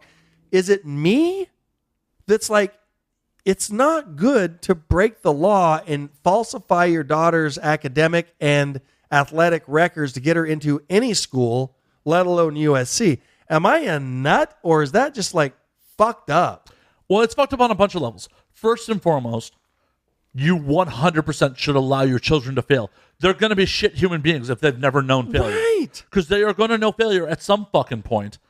And if they haven't gotten those coping mechanisms before their early 20s, they're going to be just horrible fucking humans. Oh, yeah. And that's what I've thought, too, because I was a fuck up as a teen. And my dad either beat my ass or just let me fail. And I'm a better person for it, quite frankly. Right. Because you learn from your experiences like, oh, well, how did I fuck up here? How do I correct this? If you're a reasonably intelligent monkey, you figure out how to correct from your fuck ups. Yeah. If you've never known a fuck up, when that shit happens way later in life, you will fucking just spiral out. I got a question for you, though. Seriously. And this is awful. I lost my virginity at 16. Okay. Well, never mind then. No. Seriously. Seriously, 16. This is 16. Was she hot? At the time, not anymore. Yeah, there's a story there that I want to come back to. No, but anyway, here's my question: is Lori Loughlin's pretty good looking? I mean, Aunt Becky's nothing I've ever masturbated but to. let me ask you something. But if you've been in prison for 15 years and you're a lesbian, now is she going to go into prison and become? No. Martha Stewart went to prison for insider trading. Yes. But was she somebody's bitch? No, they or had was her it like? Did they? That's what Martha I was was in protective custody the whole fucking Was time. she? Because I would put money on it. I'm going to Google it.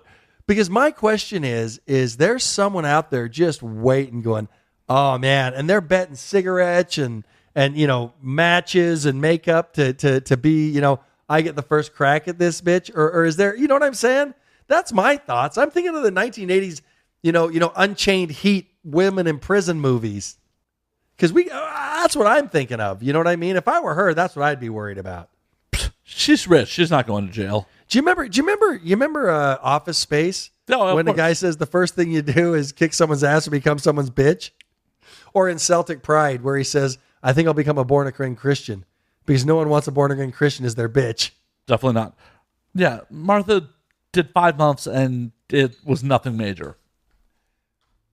Rich people don't go to real jail.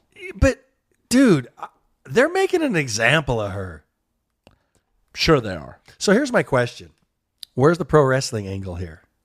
Because that's another thing that we kind of back to the pro wrestling. You remember back in the 90s where there was something would happen in the real world, and the next thing you know, the next thing on Nitro or Raw would be the angle with the guy that did something, or you know what I mean? And I've been wondering, I mean, why isn't, I know this kind of goes against what we were saying, but where's the Bill Cosby character roofing girls' drinks, the divas' drinks, or the women? Because it's 2019, man. You can't do that, can't right? do that. You can't have that angle. But tell me that wouldn't have happened back in the 90s? Yeah. Oh, in the 90s, Booker T would have been dropping roofies in all the Nitro Girls drinks. Right. Do you remember back when Raven was looking for I want the dirtiest, raunchiest whore to be part of my thing? Part of the flock. Yeah, and so they brought in Divine Brown. Is that what her name was? The Hugh Grant Yeah, the transvestite. And they brought her in and she danced around the ring and Raven goes, not dirty enough. I mean, that to me was like, I guess we can't do that.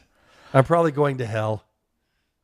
I don't think that exists, so no worries. Well, there we go. Okay. No, the only hell there is when you have a cigarette without a match or a beer without a bottle opener. Or a 9 to 5 that's unsatisfying. Oh, dude. No. Dude, that is hell. And I've been there. And that's the thing that I love about, going back to what I do. Pro wrestling, going back to, I do college football for ESPN 700 in Salt Lake City, Utah.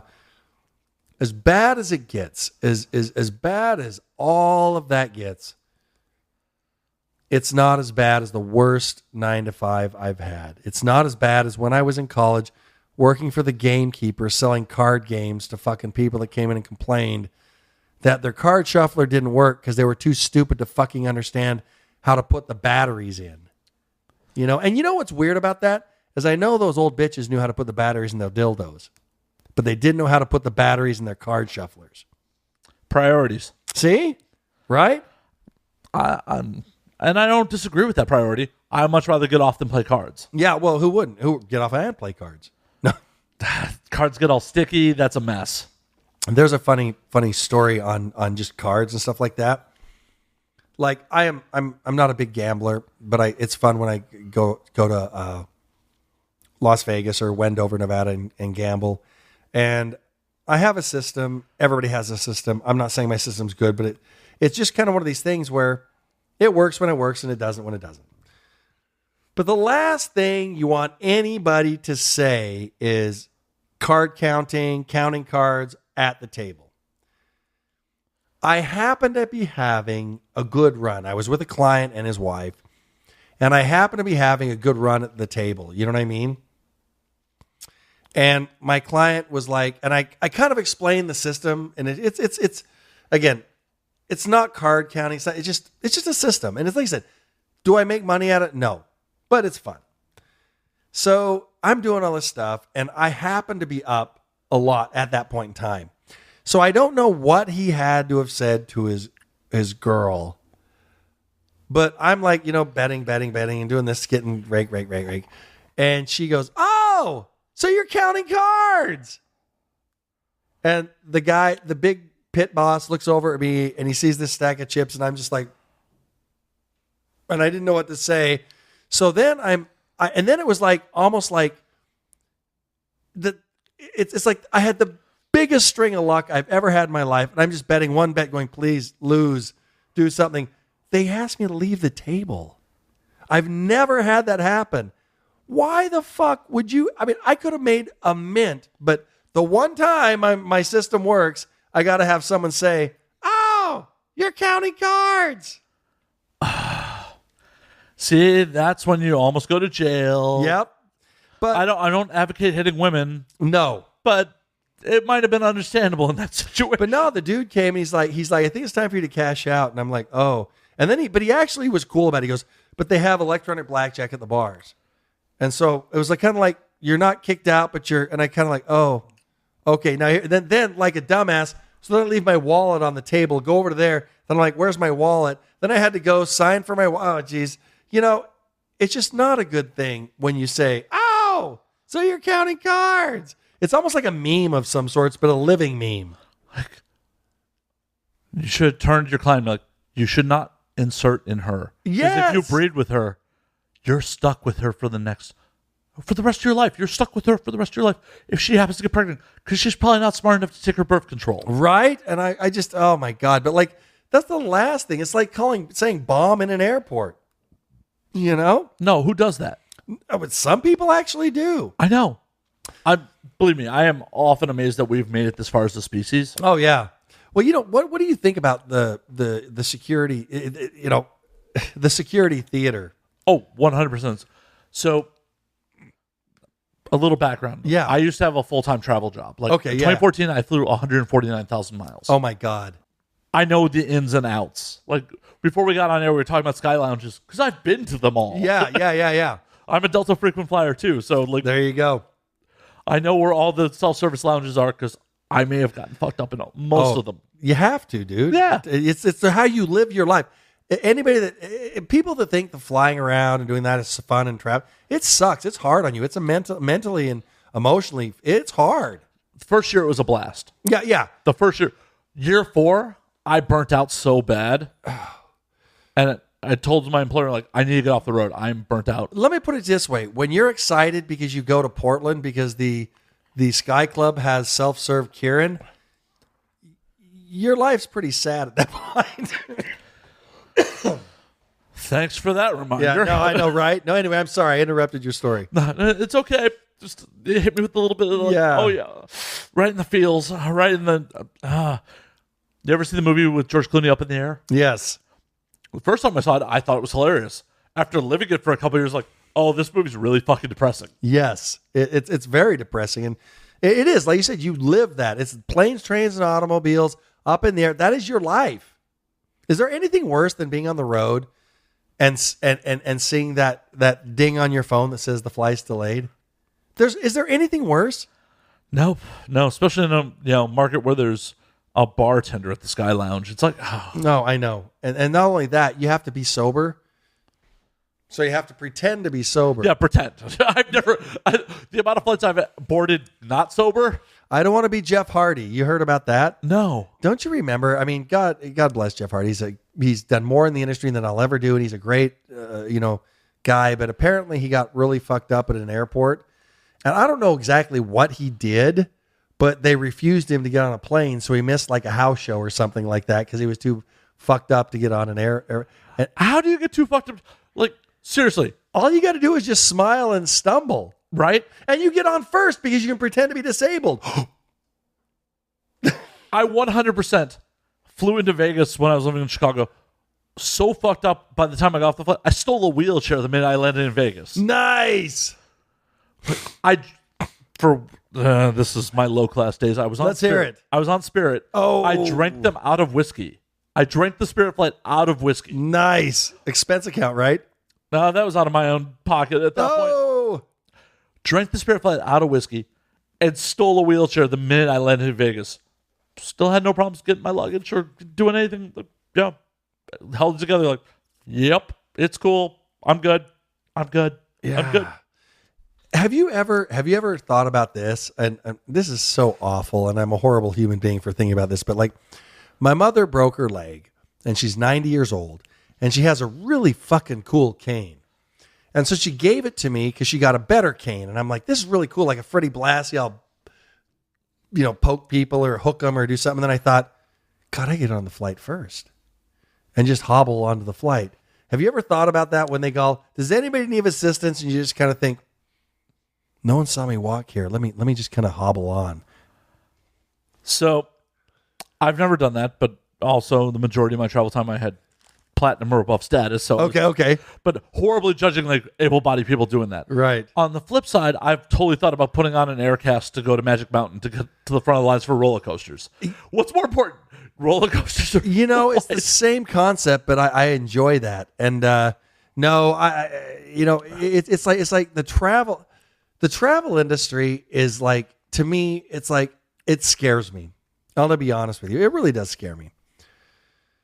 Because in all seriousness, it is security theater, and I'm sure I'm going to be pegged, and TSA is going to be like, that motherfucker. We're gonna now I'm going to get hit everywhere. But it really is security theater because, I'm above the law. I mean, not above the law. I obey the law. I don't sneak shit on or something like that. I'd go with the first statement. No, there we go. See, no. But what is amazing to me is unknowingly, how many pocket knives, things of that nature that I legitimately accidentally it's on my keychain. I throw it in my bag. I had a box cutter.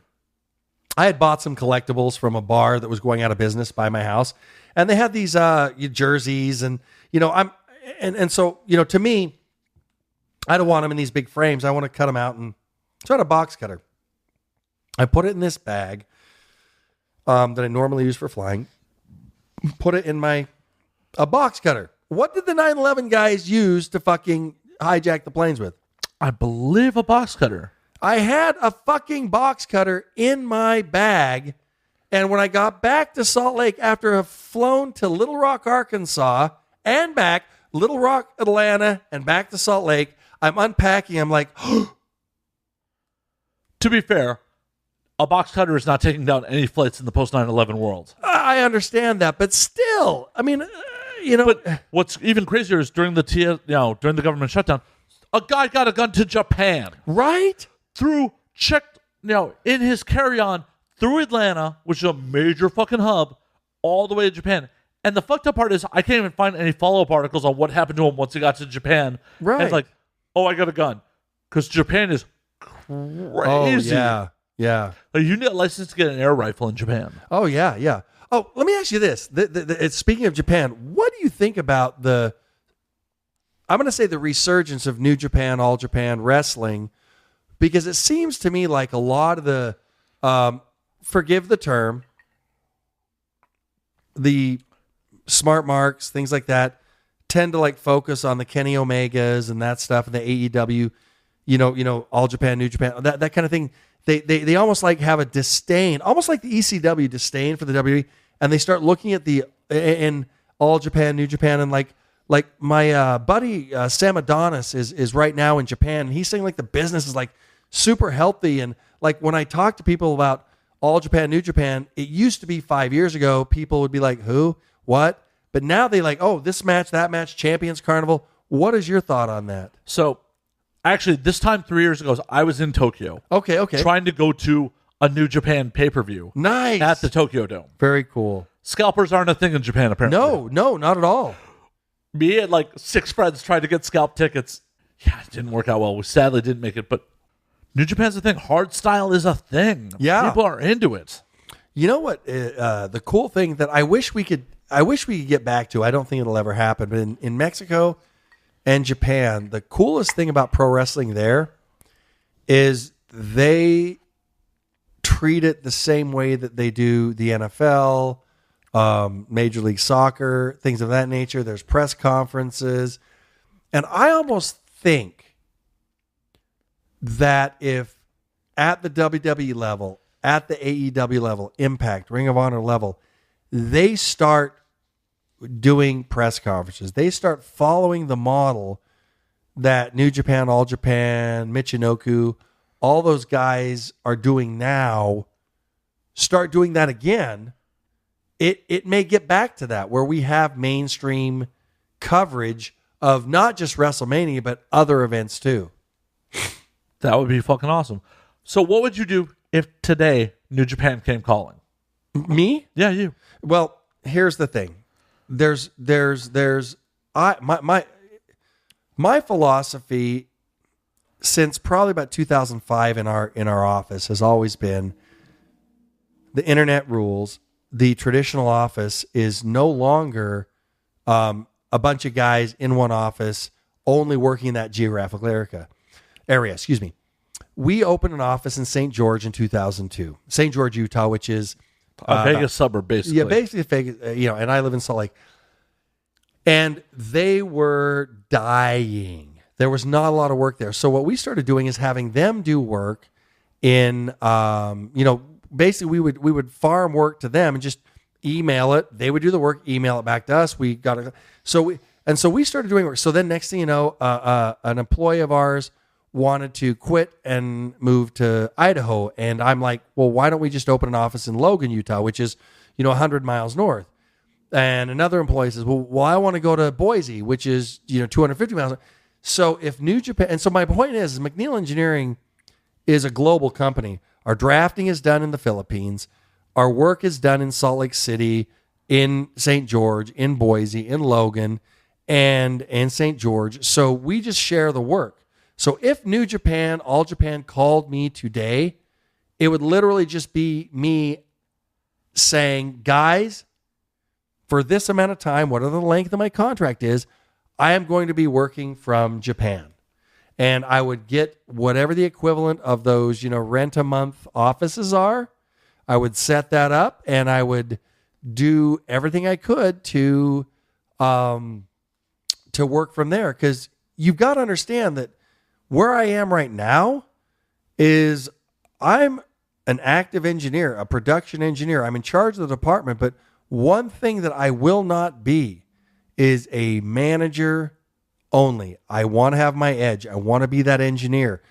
So I take almost every Friday off because most Fridays I'm doing a Friday show. Then I fly to another city and do a Saturday show. Then I do a Sunday show. Then I'm flying home, maybe miss Monday. But there's a lot of downtime. So I have my iPad or laptop and I'm working from wherever I am, be it wherever. So if All Japan called, it would be a little bit of a hitch, but I wouldn't even stop to pick up my stuff and I would continue what I'm doing over in Japan. Till you got to Japan and you're like, oh, Japan's crazy. Yeah, and I might not come back. Though I might not come back. Believe me, I feel that. If I was given an opportunity that would actually keep me in Japan for any length of time, I wouldn't come back. I love Japan. Yeah, the thing about Japan that I don't know, it's just a different culture. It's almost like, I don't want to say utopia because that's the wrong word, but it's almost like there are things wrong. Don't get me wrong. I'm not trying to. We're white people. We will 100% ever be second-class citizens in Japan. Correct. We're gaijin, but it's pretty fucking cool in Japan. Have you been? Oh yeah, and it's nice. And like I said, I wish like I said, Sam's there right now. I mean, he's there telling me how healthy the business is, and hopefully the Heel Factory, me, Sam Adonis, Sin Bodhi, make it to All Japan. We will or we won't, but man, I'll tell you what, once I get there, if the wrestling business will pay my bills, I'm going to do my best to keep my engineering job going. But at the end of the day, pro wrestling is my dream, and I'm going to keep doing that. Hell yeah. Hell yeah. Yeah, I mean, you got to chase your dream. You got to do what your dream is. And when it pays off, it is what it is, Well, I feel like so many people are raised to feel like you can't pursue your dream. You just got to get something that's stable, and you won't succeed. So why are you chasing this? Here's the thing. And it's so cliched, but it's the truth. You will never hit a home run if you don't get up to bat and swing the bat, and you risk striking out. And you look at look at our president. You may like him or not. I'm not here to talk politics. I'm not here to say yay or nay, but just at the very least, hey, you're on his payroll. Right? Yeah, that's right. The federal director. But look at how many times he's failed. Look at how many times Paul Heyman's failed. Look at how many times Eric Bischoff failed. Bankruptcy. But look at where they are now. They took risks. They understood taking risks. And you wake up, you say, I got kicked in the ass, and you start on your next venture. It's all about risk versus reward. Like, does this potentially have a huge payoff? Is there a potential I'll succeed? Then I should do it. If there's zero chance I'm going to succeed, I'll pass. I guarantee nobody walked into your house and said, buy all this podcast equipment because you're going to make $1 million. You bought this stuff first, took the risk, and now you're one of the top podcasts in the country. I am? Shit. Think about that. I mean, that's what I'm saying. Do you know what I mean? You took the risk. You put your balls on the table. Oh, and this is also not my first or second risk. There you go. See, that's what I'm saying. And so I ran a small metal label in Chicago in the mid-2000s. Really? Oh, yeah. Nice. What bands? No one you've ever heard of. No, come on. Try me. The biggest act I ever worked with is a band called Maggot Twat. Oh, haven't heard them, but I'm going to look them up. They're hilarious. They're a comedy metal act. They have songs called, like, Raped by an Ape. Nice. Yeah. Oh, that's awesome. Yeah, they're fucking hilarious. I love those guys. Sounds like someone's entrance music. No. I sponsored the first annual Indianapolis Metal Fest in 2007. I've taken risks. I am not risk adverse at all. But some people are. And that's their fucking problem. And I need those people. I need those people. You do. If everyone wasn't risk adverse, I'd have much more field to fucking fight through. No, exactly. All I'm trying to say is it sounds so preachy, but if you have a dream, go for it and fail and at least say you tried. I live my life in bars. I really do. I mean, I travel a lot. I'm at the Sky Club. I'm at this bar, that bar. I respect so much more the guy at the bar who's like, I tried to be a da-da-da-da, but now I'm doing this, than the guy that said, I graduated high school, I went into this, and now I'm doing this. Because this guy tried and did his best and probably made the world better because his risk always makes the world better. A la ECW.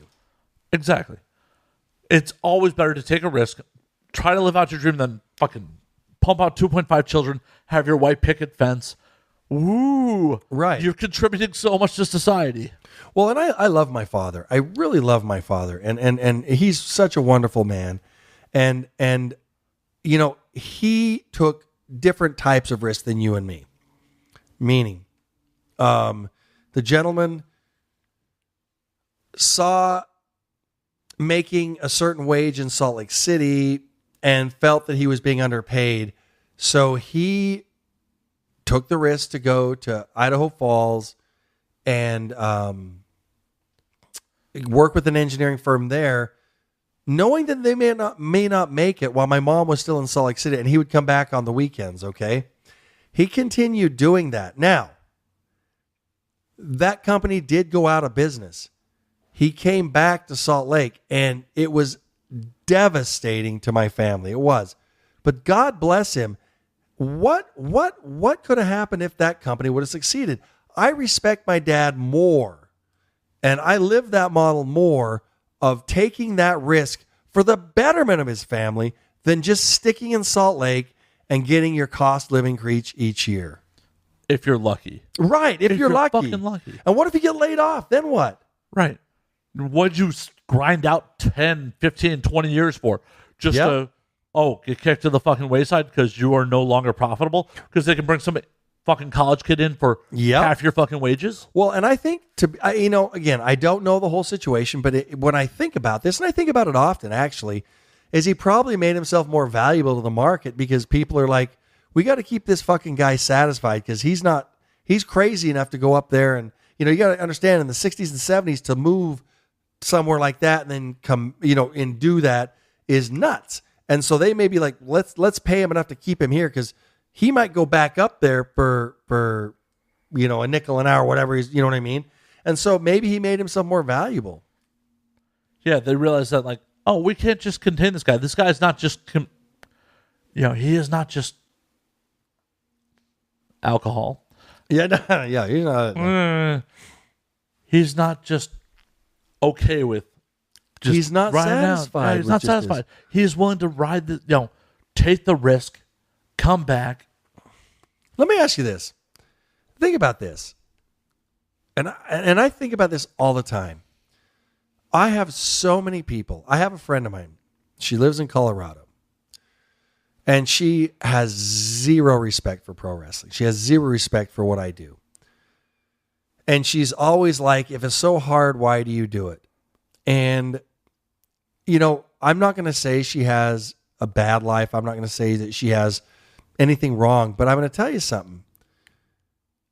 I do more than just sitting in a yoga class and a spin class on the weekends. And I meet a wide range of people and a lot of good people. And a lot of good people benefit from my knowledge, and I benefit from their knowledge. And there's so many wonderful people in this world. And I'll tell you something. At the gut level, traveling, whether it's pro wrestling, whether you're an actor or whether you're a dancer or whether you're someone trying to make it in the entertainment business or whatever business it is that you're taking a risk at that takes you outside of your area, you're doing something good for the world. You really are. Because sitting inside your fucking apartment watching Netflix and criticizing people on Facebook is not doing anybody any fucking good. But when you go to Hollywood, California, and how many people I've met here, how many wonderful people I've met here, you being one of them in particular, that was brought here. I'm blushing. That was brought me here by pro wrestling, by me taking a risk, isn't a testimony to the don't sit in your apartment. If there's a dream out there, do whatever it takes to go out and chase that dream. And if you fail, so what? You're going to survive. Unless you're skydiving with some new parachute that you invented, I think things are going to be okay. Are times going to be hard? Yes. Hey, and you may still survive the parachute. That's right. People bounce off the ground and survive somehow. The bionic woman. Right. And she became bionic. No, but anyway, that's all I'm saying. And a woman like that, why do you do wrestling? Because it's hard. Well, if it was easy, everyone would fucking do it. And that brings me back to the problem of today's independent wrestling is a lot of the training schools out there, a lot of the things that are going on out there are making it too easy for these people. And it was one point in time very difficult to get into this business. And it's not as difficult as it once was. And unfortunately, it's been kind of muddled up. And it's kind of with the podcast business as well, you know. Oh, it's a saturated market. Yeah, and that's the thing is it's unfortunate because there are people that are good at what they do, and there's people. I mean, look, I could never be an auto mechanic, no matter how many times I struggled, no matter how many times I studied or did something. I can't be an auto mechanic, so I don't try. If you can't be a pro wrestler, if you can't be a podcaster, please don't try. I know that's your dream. Try it out, but recognize your limitations too. Oh shit! You trying to tell me something? No. Ouch. No, Ouch. no. Comes on my show 2 hours in. He's like, by the way, you By the probably way, you should quit. suck. No. You probably should quit. But haven't you ever heard those podcasts where there's an interesting topic or something like that, and you listen to it, you're like, oh my God. No, I don't listen to shit shows. I get caught sometimes in the first 5 minutes, like beep. You know what I mean?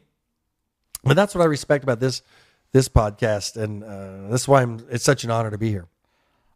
Once again, blushing. I feel like he's really just here because I offered him beer. Yeah, well, dang it, you found me out. It's like a crumb trail of beers. Like Yeah, that's what it is. that's how I got him into the apartment. It was just like there was beers every 6 feet down Hollywood Boulevard. He was name dropping all these bars he was drinking them. I left beers all the way to my apartment. And he's like, "Oh, what's this Mike doing here?" You know what's funny is got a friend of mine, and she lives in Pasadena, and she's never been to Hollywood before, literally. And so I was like, you're going to do in an hour what I do in like 6 hours. And so I literally took her, we parked, and we went to, okay, here's what we do. We walk here. When you walk down Hollywood Boulevard, don't put your hand out. Whenever these guys hand you CDs, don't touch them. Don't listen. Oh, fuck no. No. Fuck no. You're going to buy them. So we're going to go in the Hard Rock, do a couple shots in the Hard Rock. Okay, now we're done here. Now we're going to walk down here. We're going to go into the $5 store, look for the Compton hat that I don't have. Okay, we walk around. Okay, no, we don't have that. So now we're going to go to Hooters, and we're going to do a couple shots in Hooters. Then we're going to, and I literally in an hour and a half, I did what I normally do in like 4 hours. But the same amount of drinking, which was awesome. Good prep for the show. Yeah. So what was your idea? How did this show originate? I mean, I'm sure you've done shows about this, so educate me. I'm really curious. It's pretty cool. The overall, and now we drink. Yeah. It's like a great concept, and everything that you've done is really cool because you take people out of their comfortable place, and it's not just the booze or alcohol, but it's your personality that you take them out of their comfortable zone and bring them into the friend zone. It's pretty interesting how you do that. It's pretty cool. So how did it originate? Once again, blushing. Blushing. Actually, I'll hold that thought because I got to pee again. Yeah, yep. So I don't know how much you've delved into my professional career at all, but I just basically what's on your and now we drink website, and so I didn't go into wiki and like do the deep research. Okay. In addition to all the porn work I've done over the years. Right. I get all of that. I get all of that. I was more focusing on the broadcasting or the. Well, no, I'm going to do it. Okay. So, in addition to all that, I had a shoot job. Yeah, as the term goes. As the term goes, as the popular. Yeah. I had a shoot job, and I had a shoot job where I spent a lot of downtime just fucking kind of staring off into space. Started off with doing audiobooks, and I'd lose track of where I was at because shit would actually happen at work where I had to pay attention. Right. So I got into podcasting, and I started listening to a bunch of podcasts. I'm like, I know a lot of fucking people. I should be probably doing this. I'm a talkative motherfucker. Yeah. Pure fucking ego. Yeah, no, but it's the truth, yeah. Pure fucking ego. I ended up at an industry party with Draven Starr, who was my original co-host. Yeah. And I went, hey, Draven, want to start a podcast? She's like, yeah, Matt, sure, whatever you say. Like, total Hollywood pitch idea. Ordered all the equipment off Amazon. A week later, we recorded the first episode, which was originally the 288 podcast. Yeah. Which I'll finally reveal for the audience, if I haven't mentioned before, is Police Code for Lewd Conduct. Was the original name of the show. Oh. Which was too clever for its own fucking good because no one ever got that joke. That's cool. After about a year, Draven and I went our separate ways. She had all the production stuff she had to work on. Sure. Rebranded as Now We Drink. Andy joined, and here we are. But it was literally just one of those, I could fucking do this. Yeah. But and you could, and it was and you did, and it's pretty awesome, and it's great to have a forum to where you're not dictating the terms, you're allowing us to dictate, the guests to dictate what we want to talk about, and let the drinks follow where the conversation may go. What I've always wanted for the audience is to feel like, hey, if they happen to just walk into a bar and saw you and I just bullshitting, this is the conversation that they would hear. You know, and that's the interesting thing about like the bar culture that I don't think people get is like restaurant culture is you and me sitting at a table discussing something in a closed atmosphere. Right. In our cramped little booth. Right.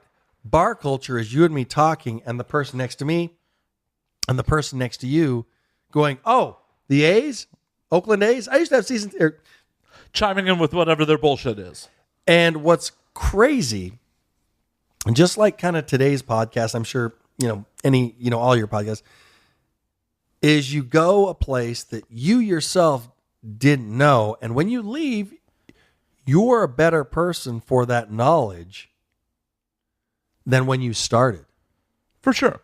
And I'm sure my audience learned a new thing about me today. I'm sure most of them had no idea that I had any fucking wrestling knowledge. I had no clue. And when you're busting out, the Hera Arena in Dayton, Ohio, Heatwave 99, all that kind of stuff. Oh, which I knew there was something. When you mentioned that, I gotta say, what did you think at the Heatwave here when Rob Black brought all the XPW guys and got ringside tickets and kind of tried to fuck with the pay-per-view? I didn't actually see that one. Oh, okay. WWE Network, you got to watch it and then go on YouTube. Long story short, the people that aren't out there that don't know is, if you recall, ECW invaded Raw, and it was not a shoot. It was a work that Vince McMahon thought it was best for the business. They were setting it for Barely Legal. Well, Rob Black at the time that was running XPW and Extreme Associates, I believe, brought in Christy Mist and Lizzie Borden, I believe, and they bought tickets to the when ECW came to the West Coast and totally fucked up an ECW pay-per-view. And today it's hotly argued by those of the people that were there as to whether that was a good thing, a bad thing, if they should have done it, if they shouldn't have done it. And I just thought, I wondered what your idea of that was. When we do this again, because we will do this again at some point, definitely. I will have an answer for you. Okay, dude, because I've always wondered, because I wasn't there, and I've never had the balls to like talk to Francine or Shane Douglas or any of the people that I've worked with, because when I work with these people, I tend to just like smile and nod and. Well, the last thing you want to come across is like a fucking fanboy. A fanboy, and that's the thing that people don't understand is like, it's very bad protocol to like, let me take my picture with you while you're in the back. If you're a fan, you pay your ticket, not a problem. But when you're working with them, I've always learned it's bad protocol. You don't take pictures with your peers. Yeah, and it's just kind of weird. There's been times when like they take pictures of all of us, like, oh, this is a special event, so it's like, hey, But yeah, and so I've just always wondered what the West Coast thoughts of was, because I do know from reading, again, this is not insider information, anybody can get this on Wikipedia or whatever, that it was kind of thought as a dick move by these guys but I don't know. I mean, I'm thinking to myself, maybe that was the way to go. Maybe that's how you get noticed, because XPW did have a small foothold when they made their own stars with Supreme, Messiah, those guys, and they've had a couple of reunion shows, so they had something. Well, if you're just trying to scratch out your own niche and things, do whatever it takes. Yeah. And the thing about it is I don't necessarily know if they did something wrong. They didn't jump the barrier. And that's the thing is like, you hear all these rumors about WWE making people take off their AEW shirts and things like that. It's like, I don't know if that's true or not. I don't know anybody that's experienced it. I've seen the stuff online, but if that is true, it's like, come on, man. What kind of pop would you guys get if a bunch of you just bought Golden Circle tickets at a fucking WWE taping? Right. exactly. And so, yeah, I don't know. I mean, so that I've always wondered about that from the SoCal guy. Yeah, find out for me. That'd be interesting to know if you know anybody in that circle or that had that. Because to me, that was like pretty fucking badass. But that's not the thing you want to say to those guys, I'm sure, because they kind of felt it was disrespectful. It's one of those things of, no press is bad press. Right. But and that was the thing. XPW to me, CZW took things to the pendulum kind of swung a little too far the other way. CZW is great. XPW is gone. CZW kind of came back a little bit, but they've put out some really good talent. The Rascals right now, who are on Impact right now. You've got Sammy Callahan, but that ultra violent stuff. When Zandig was in charge, some of that stuff with Ruckus, the Tournament of Deaths, kind of took things a little far for my taste, but they did something. I'm sadly not familiar enough with it to really chime in. No, check it out. XPW, like I said, XPW, for those of you who don't know, was a company that took what ECW did, took the model ECW did, and took it a step further with guys like Nick Gage, Zandig, who would hang Did people himself. die in the ring? Because ECW was pretty fucking brutal at times. Yeah, it was kind of stuff like that, where they would go with like Necro Butcher, who would go through plate glasses. And just look at like the classic one that everybody talks about is Sexy Eddie, where he accidentally slashed in Tournament of Death, accidentally slashed his artery on his wrist and continued doing the match and turned to the camera as his veins are splashing blood and licking it and then spitting it in the camera going, Wasn't again. Necro Butcher in The Wrestler? Yes, Necro Butcher was in The Wrestler. And that was actually a CZW show that they filmed that at. And CZW is a great promotion. They do great work. Lufisto came from there. A lot of great people came from that. So XPW, CZW, look it up. It's good stuff. I'm going to say it's not as big today as it could have been. I don't know why. Great stuff. I think they kind of threw things too far, but that's just my own opinion, and I'll probably get punched in the face in the ring for saying that. So be it. It's your lot in life. Yep. It is about that time. We're going to call last call on this motherfucker. Cheers, Hold my on. man. I got to refill before I cheers you. Refill, and then I'm going to drink this motherfucker. The MK Bandit, while I'm refilling, where can we find you on the social media? Where can they find your matches and all that fun shit? At the MK Bandit is where you can find me on Twitter and Instagram. And my name is Cheers. My name is Matthew Roblez. I'm the Federal Director of Athletic Competition, overseeing all of sports entertainment activities, as appointed by yours and my president, Donald Trump. In all seriousness, right now I'm doing a lot of stuff with Martin Casaus and Sam Adonis. We're taking this tour all over the country. Our next event will be May 18th in Lubbock, Texas. I'm going to be April 27th, 28th, 29th in Las Vegas at the Cauliflower Alley Club. But the big thing is just let people know about Sam Adonis, Martin Casaus, May 18th, Lubbock, Texas. That's a big show we're trying to promote right now.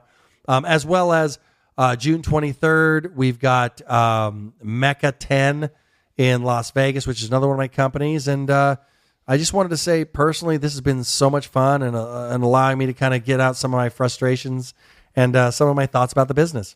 Hey, happy to do it.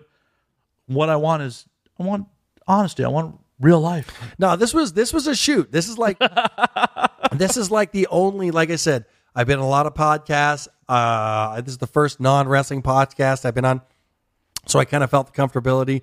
You're my brought it first out of me. wrestling guest. There we go. So it's a first. And honestly, I really appreciate it. And like I said, I've got the fuck hats that you can, if you want one of these hats, just hit me up. And I had to do something extreme. The Heel Factory is me, Sam Adonis, Sin Bodhi. And if you want one of these hats, hit me up, Matthew Roblez on Facebook, at the MK Bandit, Twitter, Instagram. And, we've got T-shirts, stuff like that. And merch is where it's made. Help support the business and appreciate it. Fuck yes.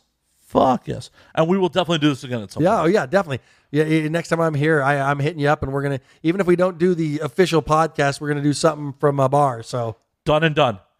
But until then, you can find me at Matt_Slayer on Twitter, Matt Effin Slayer on Facebook, Matt Slayer on Instagram. You can find the podcast at And Now We Drink on Twitter, and Now We Drink _ on Instagram. Until next week, drink up, motherfuckers. woo.